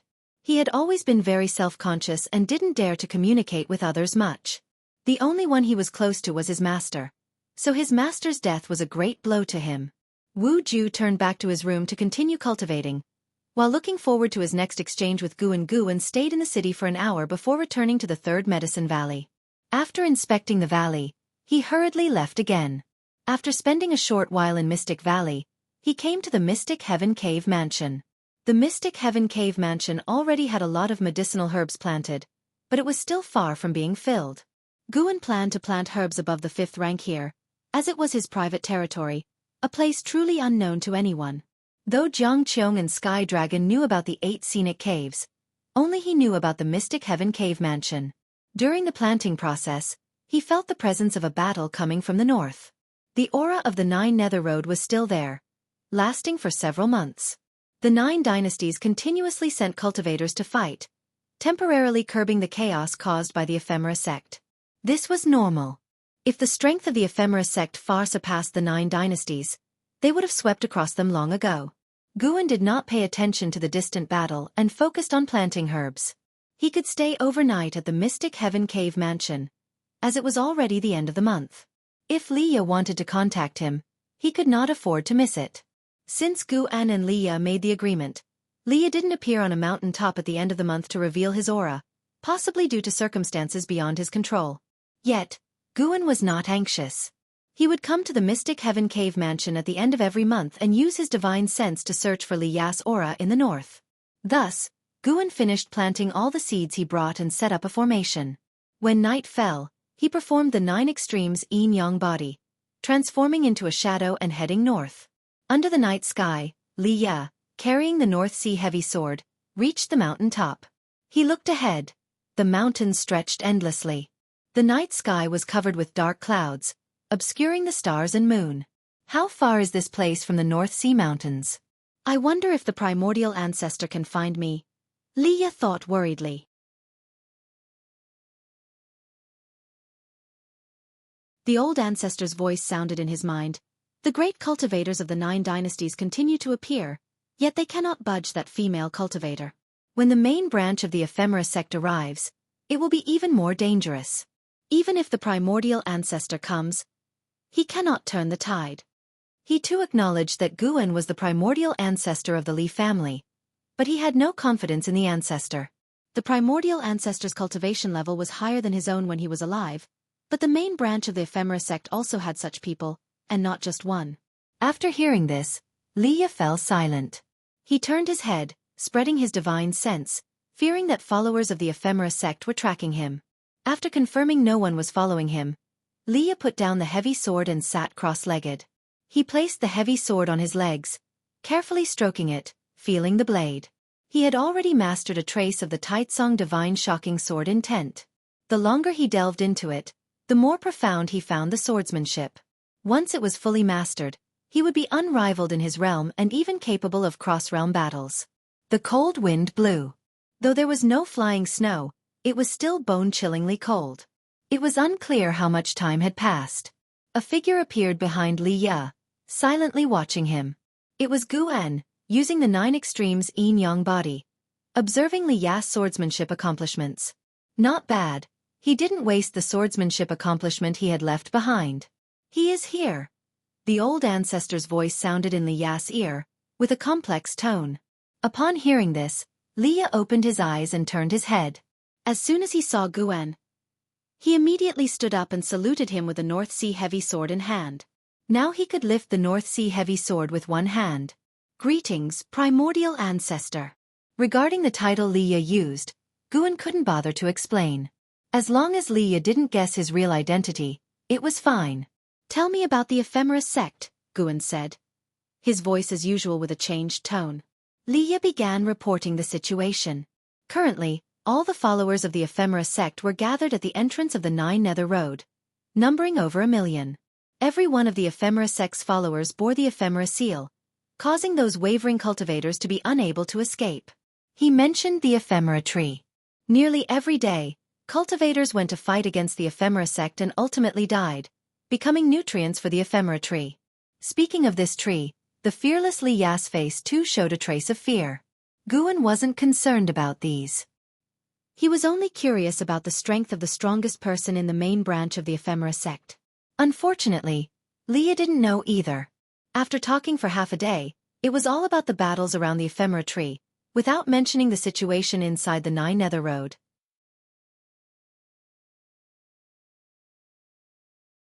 I wondered why you came out secretly. Turns out it was to pass on information. It seems your backer is also helpless and unable to respond to you. A contemptuous laugh echoed, startling Liya. His face turned pale. He looked behind Xuan, only to see a scholar-dressed traveler of graceful crane walking out from the forest. Xuan, with his back towards him, did not turn around. Shadow magic skill. I wonder which master from the 1000 Autumn Pavilion you are? Traveler of graceful crane asked with a smile as he took off the bookbox behind him, placed it in front, and began to search inside it. Before Xuan spoke, Liya anxiously shouted, Primordial ancestor, he is Traveler of graceful crane. It's him who previously captured my old ancestor's soul. He is very strong, you must not be careless. Xuan turned his head slightly, glancing at Traveler of graceful crane. Traveler of graceful crane, Unification Realm 9th Layer 1209/3020/3030. Unification Realm 9th Layer. No wonder he spoke so arrogantly. With such cultivation, he could indeed roam freely in the Taicang dynasty. Guan slowly turned around, looking at Traveler of Graceful Crane rummaging through his things, not in a hurry, watching him perform. A Grand Unification Realm 9th Layer cultivator needed to search for something by hand? This guy clearly thought he had Guan in the palm of his hand, deliberately messing with Guan and Li Ya's minds. Primordial Ancestor? So you are family. In that case, I'll torture you to death in front of him to put an end to his wild thoughts. Traveler of Graceful Crane sneered coldly. Upon hearing this, Li Ya immediately moved to stand beside Guan, offering the North Sea heavy sword to him. To kill him, do I need a sword? Guan's hoarse voice sounded, making Li Ya pause, causing Traveler of Graceful Crane to halt his search. Traveler of Graceful Crane looked up at Guan. The two stood on a slope, with Guan standing higher. He couldn't see Guan's true face, but for some reason, looking at the opponent's posture gave him an uneasy feeling in his heart. He suddenly pulled out a scroll from the book box. When the scroll unfurled, terrifying magma erupted, blocking out the sky and blotting out the sun with a mighty force. Li Ya stood dazed, unable to react. Guan swiftly raised his right hand, flicking his finger to release a beam of light. It pierced through the terrifying magma, forcefully piercing Traveler of Graceful Crane's throat, blood spurting from the back of his neck. Traveler of Graceful Crane's eyes widened in disbelief. As his body leaned backward, a foot stepped on his back. Boom! The mountain quaked. Under Li Ya's watchful eyes, the formidable Traveler of Graceful Crane, who once made him despair, was trampled under the foot of the primordial ancestor, stone debris flying everywhere. Ugh! Traveler of Graceful Crane spat out a mouthful of reverse blood, desperately finding his spiritual power suppressed within his body, incapable of manifesting outside or casting spells for escape. He had never felt such suppression. Even a great mystic heart realm cultivator couldn't suppress him like this. Could it be that he had reached above the 5th level of the mystic heart realm? Traveler of Graceful Crane felt an absurdity. Boom! Boom! Boom! Guan started stomping, foot by foot on Traveler of Graceful Crane's back. More blood pooled beneath him, forming cracks in the mountain's surface.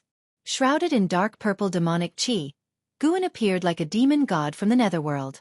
Even Li Ya couldn't help but feel a tinge of fear in his heart. The primordial spirit of the old ancestor within him was also silent. After 9 stomps, Traveler of Graceful Crane had lost his combat ability. Guan's right foot ignited with Taicang true fire, attaching it to Traveler of Graceful Crane's body. He then stepped back, using his left hand to capture Traveler of Graceful Crane's primordial spirit, while his right hand picked up the bookbox beside him. Traveler of Graceful Crane's body was swiftly incinerated to ashes. Guan's figure vanished, leaving only a sentence. From now on, survive at your best. There's no need to seek me out again. Li Ya stood on the slope, gazing at the ashes of Traveler of Graceful Crane, speechless for a long time. After quite a while, he couldn't help but ask in his mind, do you still think the primordial ancestor has no chance against the main branch of the Ephemera sect? The old ancestor didn't respond. Inside the Mystic Heaven Cave mansion, Guan sat at a stone table, performing the soul-capturing skill on Traveler of Graceful Crane's primordial spirit. Indeed, Traveler of Graceful Crane was not from the 9 dynasties. He came from the main branch of the Ephemera sect, having arrived early on. 300 years ago, the main branch of the Ephemera sect descended upon the land of the 9 dynasties. He and several fellow disciples scattered. The others enacted the primary branch's major plan, searching for suitable puppet sects, while he traveled alone, seeking immortal opportunities. His actions were unique due to his core disciple status within the primary branch, possessing a prestigious background. 200 years ago, he encountered the mighty LV Tian, realizing he wasn't an opponent, so he avoided it, hiding away for 200 years. The main branch of the Ephemera sect came to the land of the 9 dynasties knowing it would be devoured by demons. In their view, the human race here was doomed and better be fed to the Ephemera tree. The Ephemera tree craved the spiritual power and flesh of human cultivators. If it could devour the humans of the 9 dynasties, it could transcend the heavenly destiny, reaching the legendary 9th rank. At that time, the Ephemera tree could open the 9 Nether Road any time, providing convenience for the primary branch of the Ephemera sect to act, traveling wherever they wanted. Through Traveler of Graceful Crane's memories, Xuan learned about the hierarchy within the primary branch of the Ephemera sect. Previously, he had slain Golden Spirit Venerable, one of the 100 venerables within the primary branch, each with a mystic heart realm cultivation level. The master of the primary branch had, 500 years ago, transcended the mystic heart realm to enter the legendary Mahayana realm. In other words, there was only one Mahayana realm cultivator in the primary branch of the Ephemera sect. 500 years could allow that branch master to reach the 9th layer of the Mahayana realm? Xuan pondered silently. Several ancient hours later, he withdrew his divine sense, then finished Traveler of Graceful Crane off, claiming 209 years of lifespan. Xuan's right hand rested on the bookbox, lightly tapping it with his finger, eyes flickering. No more waiting. Tomorrow, he would resolve the ephemera tree below the 9 Nether Road to prevent any long-term worries. Anyway, if he didn't act, the primary branch of the ephemera sect wouldn't just let it go.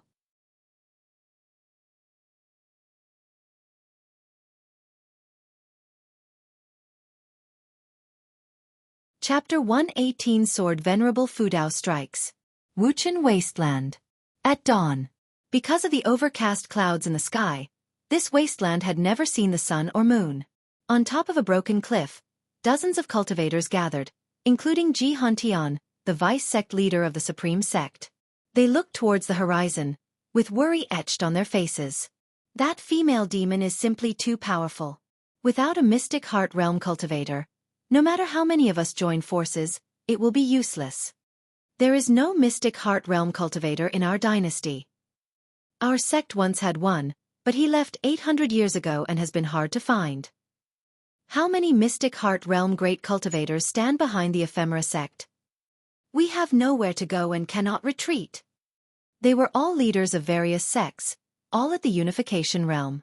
Before the ephemera sect wreaked havoc, each of them was a legendary figure in the 9 dynasties' immortal cultivation world, possessing immense power to turn the tides. Yet now, after gathering for many days, they were at a loss, not daring to act rashly.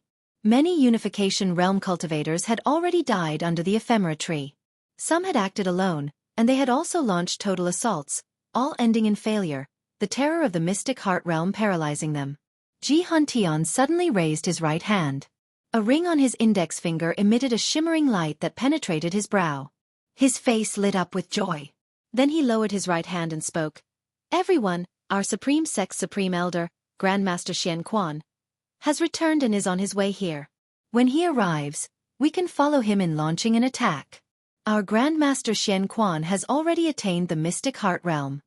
This statement made all the sect leaders look at him with matching excitement and joy.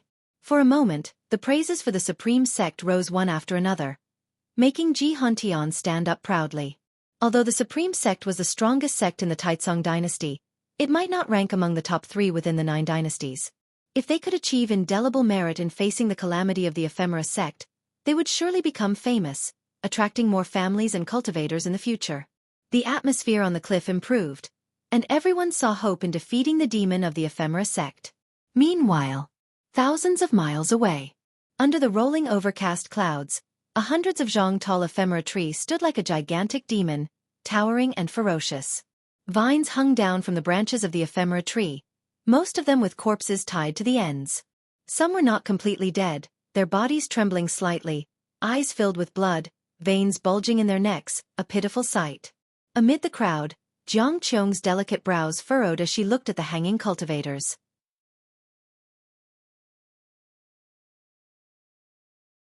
She couldn't help but touch a blood-colored ephemera seal on her wrist, her heart filled with worry. If this continued, she felt she would either be killed by the 9 dynasties' cultivators or be absorbed by the ephemera tree.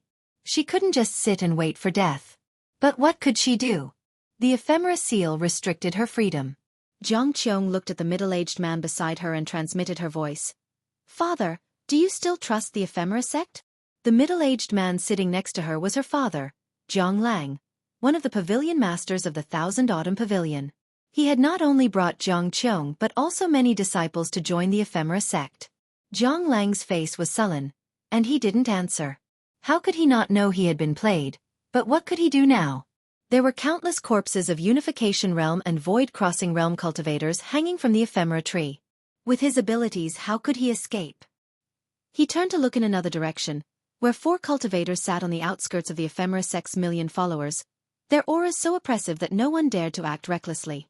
At present, only those closely connected to the ephemera sect's higher-ups or trusted individuals could leave. Zhang Lang was neither. He belonged to sect hierarch Zhong Liang. He should have enjoyed authority, but with Zhong Liang's fall, his followers were scattered and imprisoned. Even if accepted, they weren't trusted. Seeing her father's expression, Jiang Qiong knew she couldn't count on him. Indeed. From the beginning, the only person she could rely on was herself. Jiang Qiong looked back at the ephemera tree, her gaze becoming resolute. She absolutely couldn't fall here. Just as this thought surfaced, a burst of light illuminated her face, making her eyes widen. Not just her, but everyone was illuminated. The rolling clouds above the ephemera tree suddenly dissipated, revealing a nearly 1,000-mile-wide opening, with sunlight and scattered snowflakes falling through. The black-clad woman sitting on the array platform looked up, her eyes flashing sharply through her mask. Not just her, but the 4 great cultivators at the edges of the million-strong ephemera sect also looked up. Under the sunlight, the ephemera tree began to tremble, seemingly disliking the sunlight. "Who are you, who dares to reveal yourself?" The black-clad woman stood up and shouted loudly, her cold voice echoing through the heavens and earth. A figure appeared out of nowhere high above the ephemera tree. It was Xuan, performing the 9 extremes yin-yang body. Xuan looked down at everyone below, catching sight of Jiang Qiong. From high above, the millions of followers of the ephemera sect looked like prisoners, sitting on the ground, with some cultivators standing on the outskirts, clearly there to guard the seated followers. Trusting the ephemera sect led to such a result. It truly was tragic.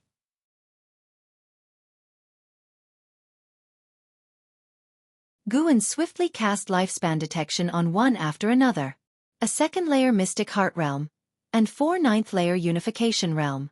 The ephemera tree beneath him had the same limited lifespan as the previous ephemera tree he had seen, and it was only a bit over 500 years old. To grow so quickly, how many people had it consumed? Xuan raised his right hand, conjuring a cyan sword shadow in his palm. "Bold!" The black-clad woman shouted angrily, killing intent flashing through her eyes as she appeared beside Xuan in one step, a blood-red sword in her hand, slashing at Xuan. The sword strike seemed to unleash thousands of evil ghosts towards Xuan, bloodlight covering the entire sky in an instant. But it was only for an instant. Boom! The black-clad woman was sent flying, crashing through the ground after passing over the heads of a million followers, her life or death unknown. This scene shocked everyone. How could it be? Everyone cried out in their hearts. During this time, the black-clad woman had fully demonstrated her immense power, appearing nearly invincible. No matter how strong or renowned the attacking cultivators were, they were easily suppressed by her. Such a powerful being had no way to resist in front of this person? Xuan raised his left hand, and his index finger shot out a radiant beam, piercing through the swirling dust towards where the woman had fallen. An alert appeared in front of Xuan. "You successfully seized 47 years of Night Cultivator Fairies, 2nd-layer Mystic Heart Realm, lifespan." Not bad. Xuan's left hand reached out again, capturing the mystic heart of the Night Cultivator Fairy from afar. The mystic heart scattered the rolling dust, fell into his hand, and then he stored it in his storage bag. The 4 9th-layer Unification Realm Great Cultivators guarding the edges of the million ephemera sect followers saw the situation was dire and immediately fled in different directions. Xuan raised his hand, pointing 4 times. Breaking path divine light. 4 radiant beams shot out like falling stars. The gazes and divine senses of the million followers couldn't capture their trajectories, but everyone felt those 4 were doomed. The world fell into silence. "The 1000 Autumn Pavilion has such a figure," Zhang Lang murmured. He was still in shock. Jiang Qiong was equally frightened. She was secretly glad she hadn't caused trouble in the 1000 Autumn Pavilion earlier. Sequential alerts appeared before Xuan. He released the cyan sword shadow in his right hand, pointing the sword tip at the ephemera tree. Feeling the threat, the ephemera tree trembled, releasing the corpses as the vines floated upwards. Under the watch of the million followers of the ephemera sect, a terrifying, twisted face emerged from the main trunk of the ephemera tree. "What is that?" "A demon tree. It really is a demon tree." "That face. We were deceived."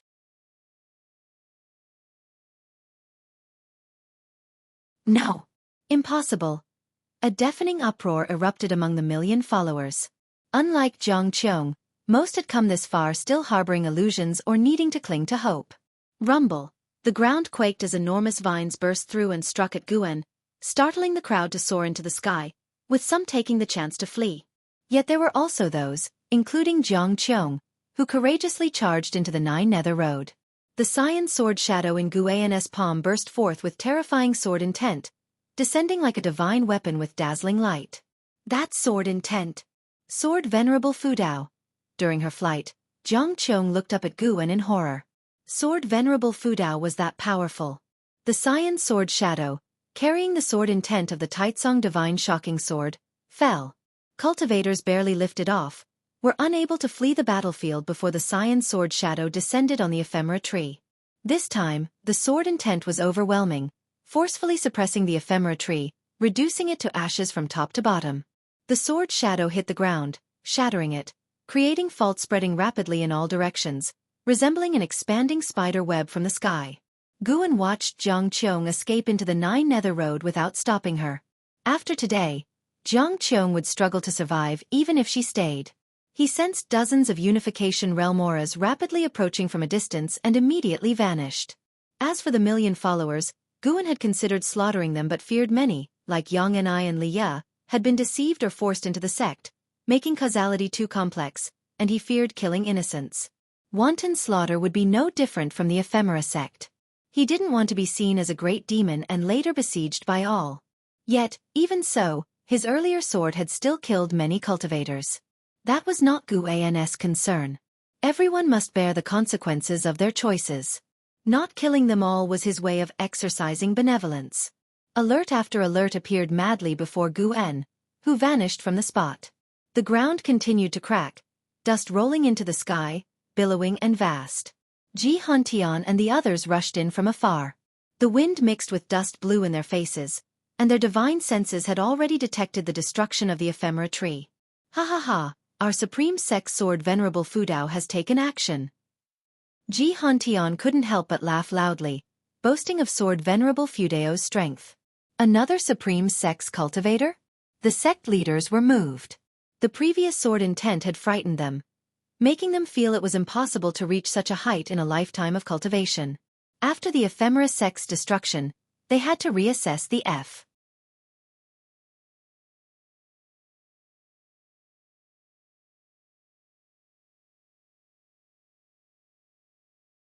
Chapter 119, Sword Venerable's Prestige. Lu Lingjun's guest Xuan walked into Mystic Valley, scanning the disciples' cultivation along the way. He spotted Chu Jingfeng meditating under a tree with a wooden sword standing before him. He suddenly became interested and turned around to walk over. "Brother Chu, what are you doing?" Xuan asked curiously. Chu Jingfeng opened his eyes and replied, "I'm contemplating my swordsmanship, trying to create a new sword technique." "Creating a sword technique? That's amazing. Why are you using a wooden sword?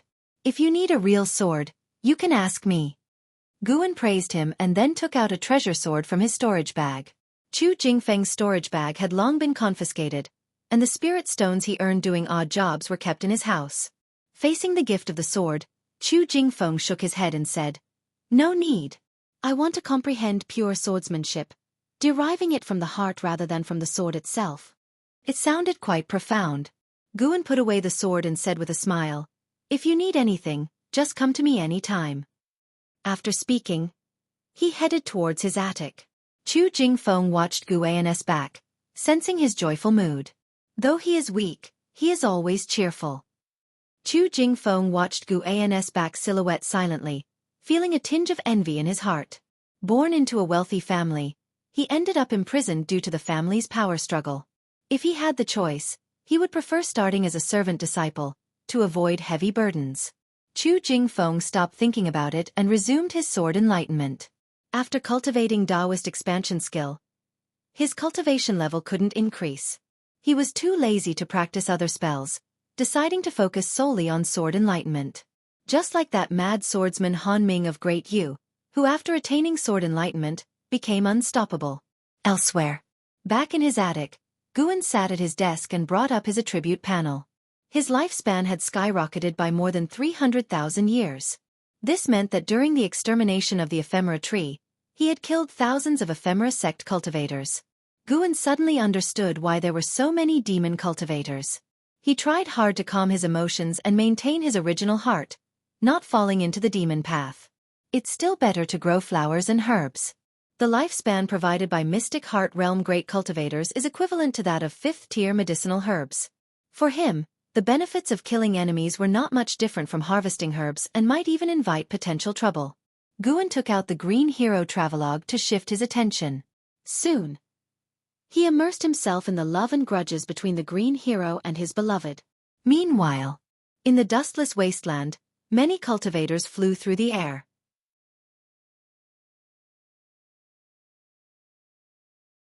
Some were arriving, others were escorting ephemera sect cultivators away. On a cliff, Tian stood behind an elder in a white robe, respectfully recounting the earlier battle. That's how it happened, elder. It was all thanks to Sword Venerable Fudao. Who exactly is he among the Supreme Elders? The Mystic Heart Realm Great Cultivator had no way to resist him. Tian asked, trying hard to suppress his excitement. The intervention of Sword Venerable Fudao had thrilled him greatly and made him proud. Recalling the shocked expressions of other sect leaders, he felt immensely satisfied. The elder standing before him, who had just returned, was Supreme Elder Xuan. Supreme Elder Xuan remained silent, closing his eyes as well. Tian did not disturb him, thinking that the Supreme Elder was contemplating who Sword Venerable Fudao might be. Little did he know, Supreme Elder Xuan was deeply shocked inside. Which Supreme Elder in the Supreme Sect was this powerful? However, he had heard stories of Sword Venerable Fudao upon his return, which at least suggested the other party's heart was aligned with the Supreme Sect, most likely being a member, though not a Supreme Elder. He had encountered similar situations overseas, where extraordinary talents would emerge in those super sects, stepping forward during the sect's crisis. This was known as the sect's great fortune. Could it be that the Supreme Sect also had such great fortune? Supreme Elder Xuan slowly opened his eyes and said, Sword Venerable Fudao hides his identity because he doesn't want to be disturbed. The more this is the case, the less we should probe into his identity. We should even find ways to protect his information. But his achievements must be widely publicized to strengthen his sense of belonging to the Supreme Sect.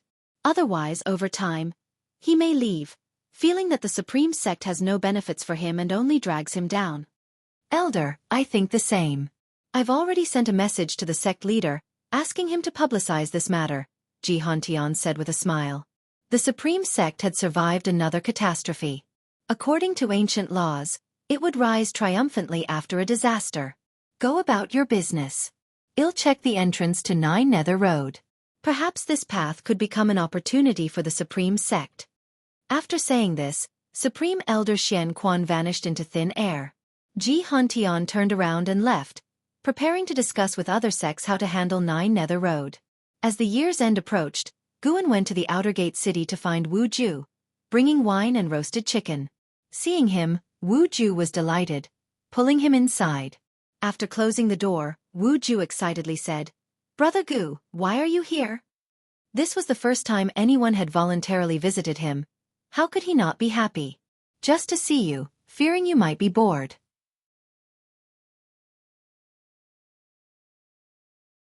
Xuan replied with a smile, though he truly wanted to see if Wu Ju had had any further enlightenment. Unfortunately, he had not. Xuan wished to witness Wu Ju's continuous enlightenment, surpassing the Supreme Sect's geniuses.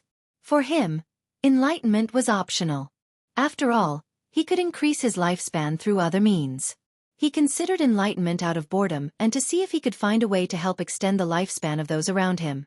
So far, enlightenment seemed quite difficult, not achievable merely through deep experiences or rich emotions. Wu Ju placed bowls and chopsticks on the table, while Xuan set down the wine and roasted chicken, observing the room and noting no changes.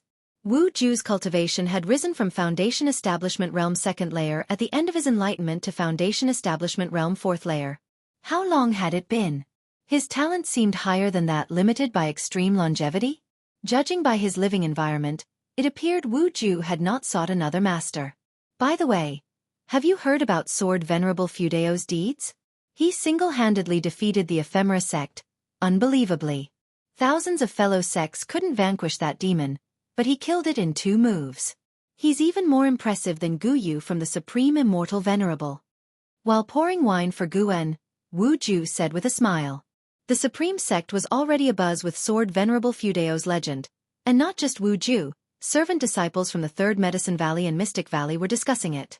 Visiting Tianya Valley a few days ago, Luo Hun had also inquired about this. Of course I've heard. Truly impressive. I wonder what he's like in person, Guan said with a laugh. The two began discussing Sword Venerable Fudao, toasting back and forth, quickly finishing a jar of wine. Wu Ju pulled out a secret book from his pocket, saying, Brother Gu, this is a fist technique I exchanged for all my savings. Take a look and practice it when you get home. Guan hurriedly refused. How can I accept this? No, I can't take advantage of you. What do you mean take advantage? You're my only friend, and learning some combat techniques is never a bad thing.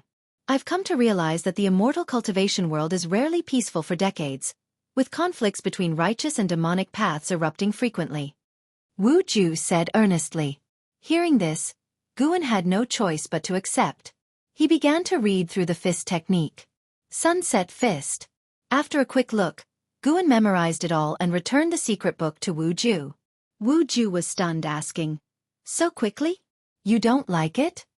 Guan replied, I'm not fond of fighting. This fist technique is too aggressive for me. Wu Ju smiled wryly. When cultivators fight, it's a matter of life and death unless you stay in the Supreme Sect forever. Haha, I really want to stay here forever. Fine then.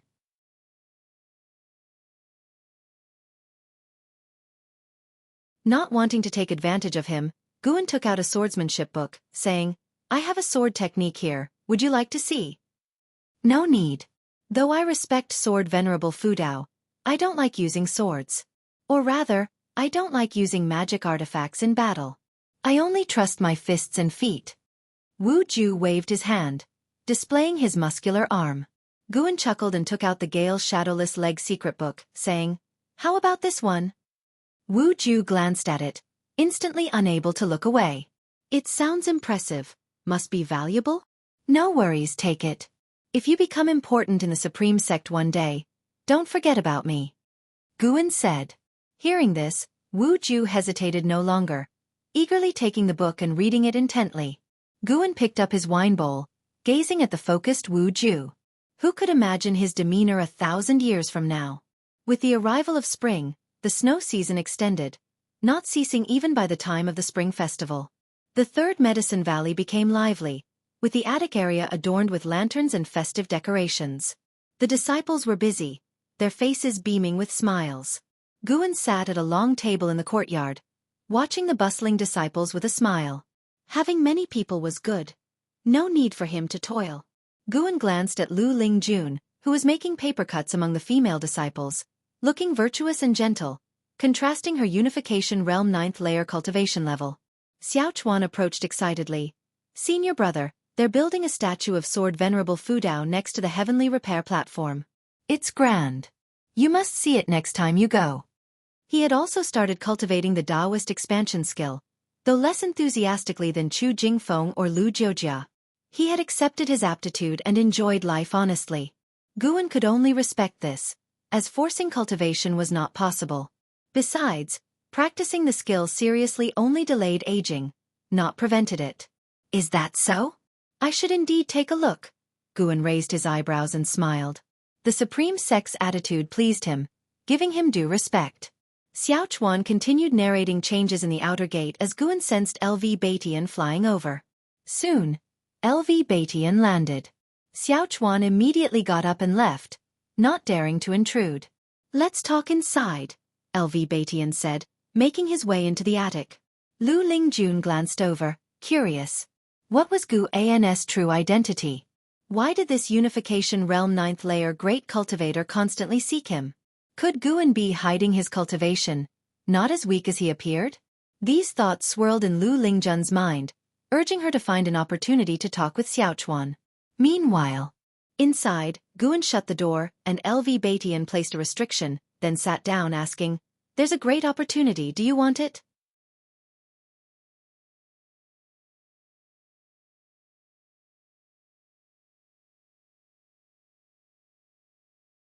Chapter 120 Sword Intent shocks the sect. No. Guan refused outright, thinking, how could the Supreme Sect have any opportunities after just experiencing a calamity? Tian was stunned for a moment, not expecting such a blunt refusal. Instantly annoyed, he said, "You brat, I haven't even told you what the opportunity is." Guan sat down and said, "I won't be the sect leader, I won't write books, and I won't entertain disturbances from the holy sons or holy daughters anymore." Tian laughed in anger after hearing that. "In your eyes, am I that kind of person? I just don't want trouble. Did I wrong you? If so, I apologize," Guan said seriously. Tian's face froze, then he gave a faux cough and said, "Naturally, you have wronged me. I came to find you for other matters." "What matters?" "You must have heard of the Nine Nether Road. It has now been sealed off by the 9 dynasties working together, with each sect sending cultivators to guard it. Even the main lineage of the Ephemera sect would find it hard to shake. Now the sects of the 9 dynasties are leading disciples to train on the Nine Nether Road, where demons roam freely. You can kill demons and seize treasures. Moreover, the spiritual energy is rich, making it suitable for cultivation." Tian spoke slowly, which indeed surprised Guan. He hadn't expected the Nine Nether Road to be turned into a training ground like a secret realm. Guan asked, "Isn't the Nine Nether Road supposed to be dangerous?" "It is dangerous, so great cultivators will lead the disciples for training. I want to give you a spot so that when you enter the Nine Nether Road, someone will protect your life. You can cultivate, kill demons, or search for treasures. No matter what you do, someone will have your back. Isn't that a great opportunity? Furthermore, the Supreme Sect plans to build a city inside the Nine Nether Road for disciples to rest and cultivate." Tian spoke passionately, full of ambition. He believed that if he developed the Nine Nether Road well, the Supreme Sect would soar to new heights, possibly entering its most prosperous period ever, and his status in the sect's history would rise accordingly. Guan listened carefully and thought it indeed seemed feasible. Tian seemed intent on changing a long-standing trend where cultivators would leave the 9 dynasties' lands after reaching the unification realm to seek opportunities elsewhere. Tian wanted to enhance the foundation of the Supreme Sect, making it stronger so future disciples wouldn't need to venture out for opportunities. The Nine Nether Road was his first step. He also planned to establish a sea route, led by the newly returned elder Xuan. He spoke more and more passionately, almost declaring his intention to unify the continent. Guan listened with great interest, admiring Tian's vision.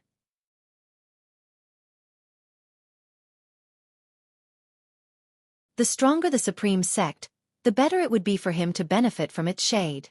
After a long while, Tian finally ended his endless speech and looked at Guan, asking, "So, will you go?" Guan shook his head and said, "I won't go. I need to stay and look after the Medicine Valley. Someone else can look after it as well." "No, I can't relax. Honestly, I'm scared. I always feel the Nine Nether Road is very dangerous, and my combat ability is weak. I won't go. How about this, I give my spot to someone else. Is that okay?" "You don't want to go, yet you want to give away your spot?" "I have contributed to the Supreme Sect too. This huge Medicine Valley.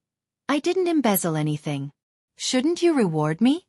Looking at Guan's righteous look, Tian shook his head and smiled. After thinking about it, he still agreed to Guan's request. Giving the spot to someone close to Guan would still increase Guan's sense of belonging to the Supreme Sect. Tian didn't believe he couldn't hand off the sect leader position. He was determined to give it to Guan. In the long run, Guan would eventually accept it. Thinking of this, Tian smiled, filled with anticipation. "How do you think the Supreme Sect can become the #1 sect of the 9 dynasties?" Tian suddenly asked, wanting to test Guan while guiding him toward the mindset of a sect leader. Guan answered directly, "Using force won't work. It easily accumulates hatred. We can use cultural infiltration. Just like the previous Outer Sect Conference, the Supreme Sect could host various conferences in the future, such as formation, alchemy, sword competition, talisman crafting, etc. We should strive to make the Supreme Sect hold grand events that attract the attention of the 9 dynasties every few years. The initial investment might be huge, but once people get used to it, they will gradually recognize the Supreme Sect as the orthodox sect." Imagine, if you just stepped onto the path of the sword cultivator and heard that the Supreme Sect's sword competition was a must-attend event, an opportunity to make a name for oneself, you would subconsciously think that the Supreme Sect holds a high position in the Sword Dao.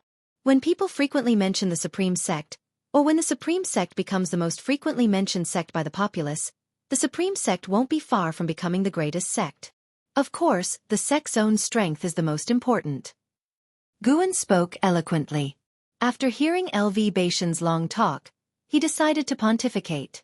LV Batian soon became absorbed in listening, and seeing him paying close attention, Guan became even more enthusiastic, discussing the details. It couldn't just be competitions of strength. It would be best to have other competitions of skills. These events could be held in different outer sect and inner sect cities, driving the economic development of these cities.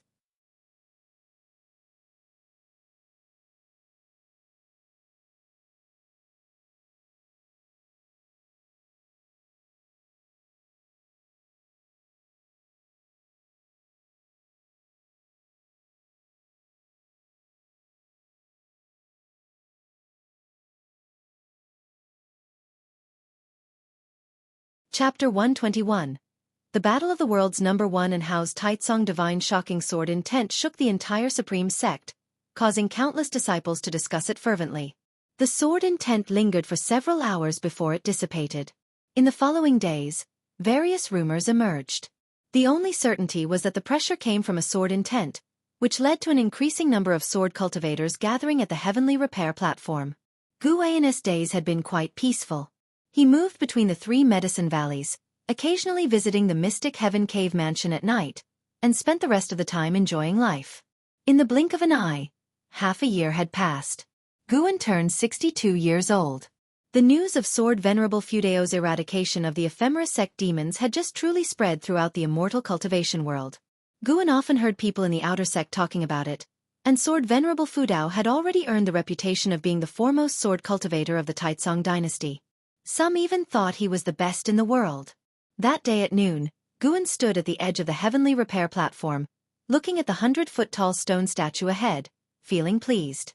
This 100-foot-tall stone statue was the divine statue of Sword Venerable Fudao, crafted in the posture of Gu and performing his 9 extremes yin-yang body. The demonic qi around him was sculpted into an aura.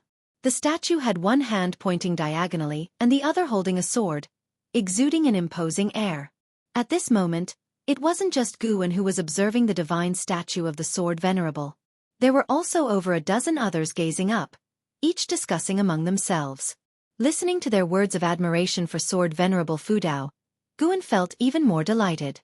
Fame across the world, who wouldn't want that? Guan wanted it too, but he feared others discovering his life-stealing ability, so he kept a low profile. However, being able to make a name for himself under another identity still satisfied his vanity. Sword Venerable Fudao may indeed be the foremost sword cultivator of the Taicang dynasty, but he is not necessarily the best in the world. A voice drew Guan's attention, as well as the gaze of many disciples around. The speaker was a man in blue attire, holding a folding fan. With an elegant demeanor and a handsome, calm face, it was as if the outrageous words just now hadn't come from his mouth. A burly inner sect disciple looked at the man in blue and said in a deep voice, "Oh? Then pray tell, who is the best sword cultivator in the world?" By now, Sword Venerable Fudao was the pride of all Supreme Sect disciples, and they wouldn't tolerate any questioning. The man in blue responded, "In the westernmost land, within Tian Wei, there is a sword cultivator called Daoist Tianjian.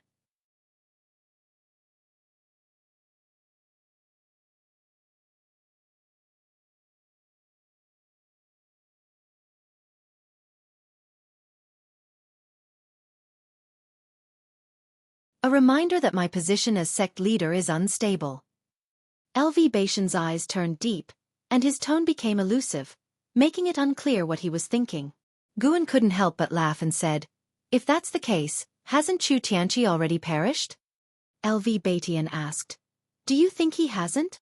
And Hao is exceptionally talented and must be favored by Sword Venerable Fudao. If it were you, would you send your most beloved disciple to a rival to become a sword?" Guan felt LV Batian was getting delusional. "You have a point." LV Batian smiled. Seeing his smile, Guan's heart skipped a beat. "Wait, Why was he asking him? Tian continued, and Hao's talent is so strong that once he fully grows, it will be easy for him to earn the respect of the entire supreme sect, just like that true inheritor. Kid, if you don't become sect leader, the position will be his. Wouldn't that be better? I don't want to be sect leader anyway. Guan shook his head, and Tian smiled, saying no more. Then, Guan inquired about Yilan's situation. The first group to venture into the Nine Nether Road had already set off. Tian reassured, "Don't worry, I personally instructed the leading elder to take care of her." With the Qinghong sword, Guan could always sense Yilan's situation. However, he would only intervene in her moments of peril. Normally, he didn't want her to be neglected or bullied. The two chatted a while longer. Before leaving, Tian left a book. After Tian left, Guan picked it up to read. Defying Fate Divine Skill. At dusk, Li Ya, carrying the North Sea heavy sword, walked to the edge of the heavenly repair platform, gazing at the divine statue of Sword Venerable Fudao with barely hidden excitement in his eyes. Ancestor, the primordial ancestor is indeed Sword Venerable Fudao. Li Ya screamed in his heart. The ancestor was also shocked, sighing, "I thought he was the demon of the Thousand Autumn Pavilion?" Haha, I told you, our primordial ancestor can't possibly be a demon cultivator. Li Ya was overjoyed. On his way here, he had already learned about Taoist Tianjian's challenge, so he came to the heavenly repair platform to admire the image of Sword Venerable Fudao, discovering that he was indeed the primordial ancestor of the Li family. He began to look forward to the upcoming duel. "Why don't you go see your junior brother Gu?" the old ancestor's voice teased. Li Ya replied in his mind, "I won't disturb him. My recent experiences aren't worth sharing. I'll wait until I've mastered the Taicang Divine Shocking Sword. Besides, the Supreme Sect is about to launch the Golden List. I must make a name for myself in the Golden List ceremony." His tone was full of confidence. After consuming the Dragon Image Divine Primordial and learning the Taicang Divine Shocking Sword, his confidence had soared. 7 steps away, a figure approached, also starting to gaze up at the divine statue of Sword Venerable Fudao. "Wu Ju."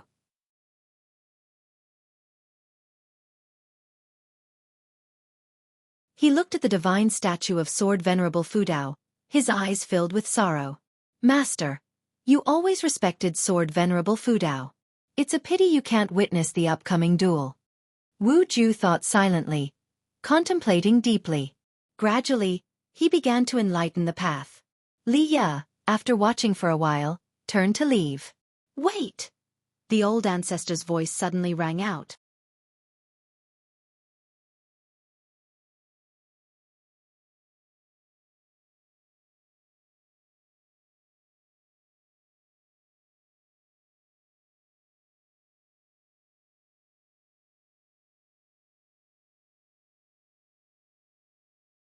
Hearing Gu An's question, Wu Ju shook his head.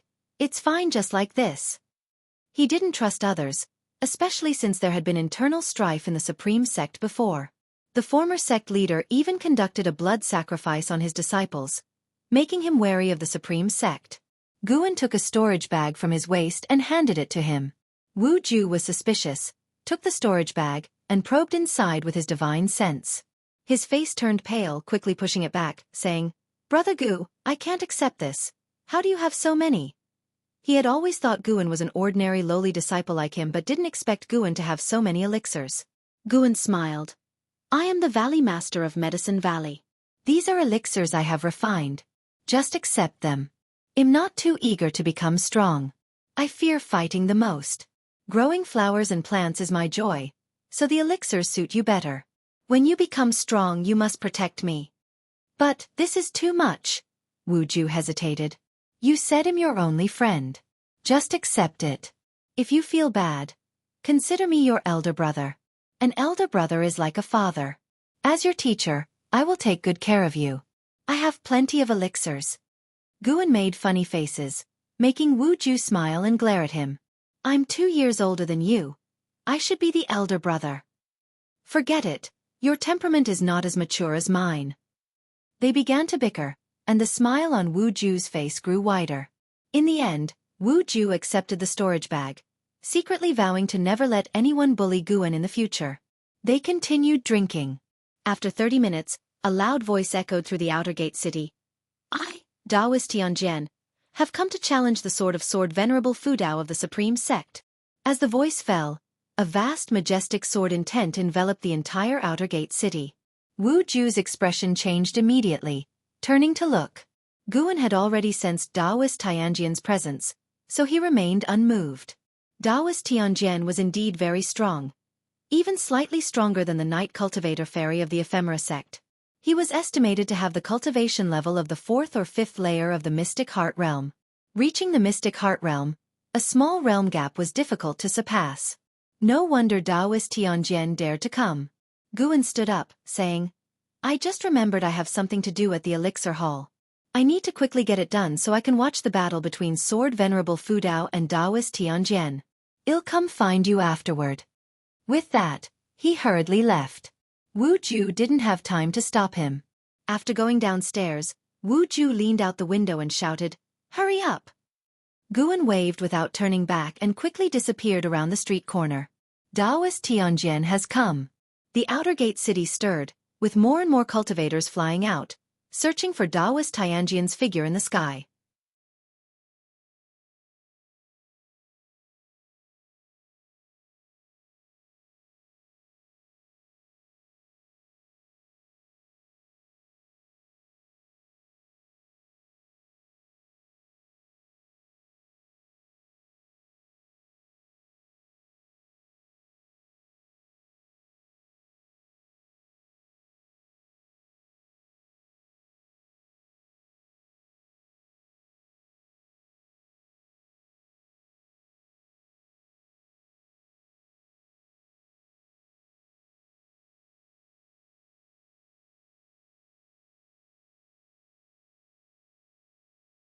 Chapter 124 Lifespan of 2 million years. Inside the inn, Guan and Wu Ju finally found a seat. After sitting down, they continued to discuss the intense battle they had just witnessed. Though it was brief, it was enough to make all the spectators' blood boil with excitement. Guan smiled in agreement, feeling a slight tinge of regret. Killing Taoist Tianjian would only grant 10 years of lifespan, because Taoist Tianjian had less than 200 years left to live when he chose to take his own life. Taoist Tianjian probably reached the Mystic Heart Realm long ago, but 700 years ago, he likely realized there was no hope for his cultivation to increase further, so he secluded himself in the deep mountains. Unfortunately, after sitting for 700 years, he still couldn't find the path. This time, Taoist Tianjian came seeking death. Guan didn't dwell on it. His attention was soon drawn to Anhao on the heavenly repair platform. Anhao was actually achieving path enlightenment. The inner sect elders surrounded him, protecting him. Good lad. Guan felt comforted. The stronger Anhao became, the happier he was. Anhao was his true disciple. Unlike the disciples of Medicine Valley, the more powerful Anhao became, the more pride Guan felt. With so many great cultivators protecting him, Guan was relieved. He withdrew his thoughts and focused on drinking and laughing with Wu Ju. Before long, a figure approached and sat beside Guan.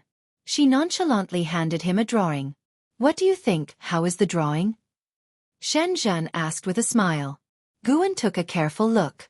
In the painting, Taoist Tianjian stood with arms spread wide, enduring the sword light descending from the sky. The dark and fierce style of the painting gave a sense of tragic beauty. Not bad as expected from you, Guan praised casually. Shen Zhen pouted, sensing his perfunctory tone. Wu Ju hesitated and asked, Brother Gu, who is this? Although Shen Zhen wore a veil, her attire and features indicated she must be a beauty and of high status. Guan smiled and said, This lady is named Shen Zhen. Like me, you can address her as Ms. Shen. He then introduced Wu Ju to Shen Zhen. Seeing Shen Zhen's indifferent attitude, Guan reminded her, My brother here is no ordinary person. He will someday make a name for himself in the Supreme Sect. Don't talk nonsense. Wu Ju interrupted hastily, his face turning red. Really? Shen Zhen couldn't help but reassess Wu Ju, making him even more uncomfortable. Guan laughed. Come, let's drink and chat. In his view, Wu Ju was destined to showcase his talents, and Shen Zhen, being a holy daughter of a major sect, would eventually cross paths with him. Meeting earlier would help them look after each other in the future.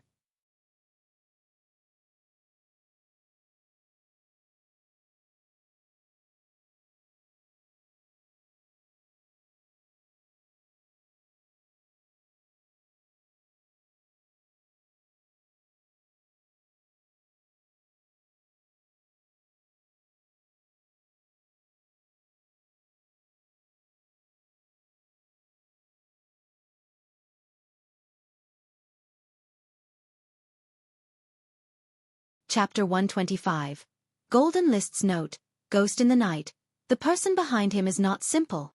Lu Lingjun used the sound transmission skill to remind Guan, her gaze bypassing Zhou Tongyu to look at the fat elder behind him. Guan had already seen the opponent's cultivation level but still cast a lifespan detection. Zhou Li, Unification Realm, 7th Layer 1478/3000/3100. Surname Zhou again. Guan was curious. When Zhou Tongyu came last time, there was no great cultivator following him. Zhou Tongyu looked at Lu Lingjun and smiled.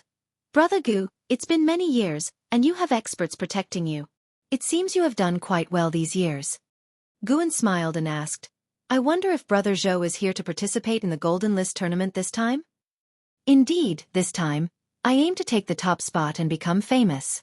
What do you say, a spar at your Medicine Valley? Zhou Tongyu asked with burning eyes.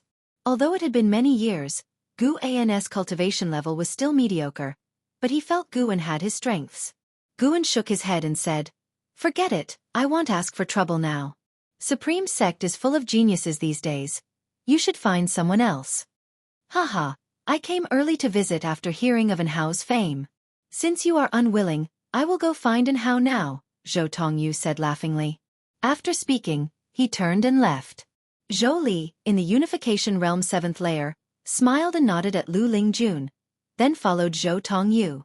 After they had walked away, Lu Lingjun turned around and asked, A nascent soul realm cultivator wants to spar with you?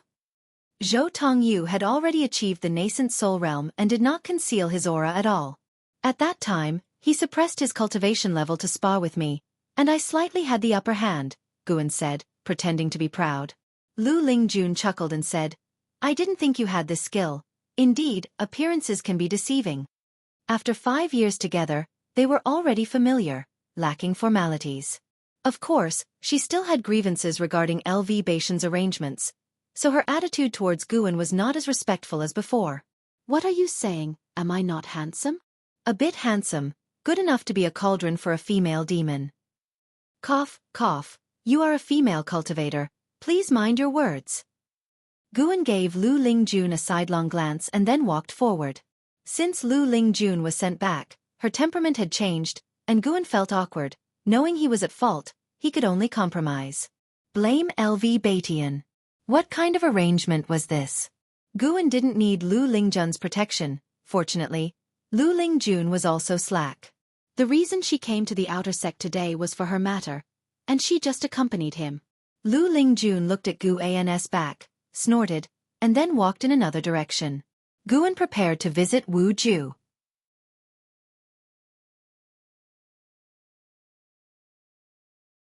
He found that there were many great cultivators in the city, most of them hiding their cultivation level.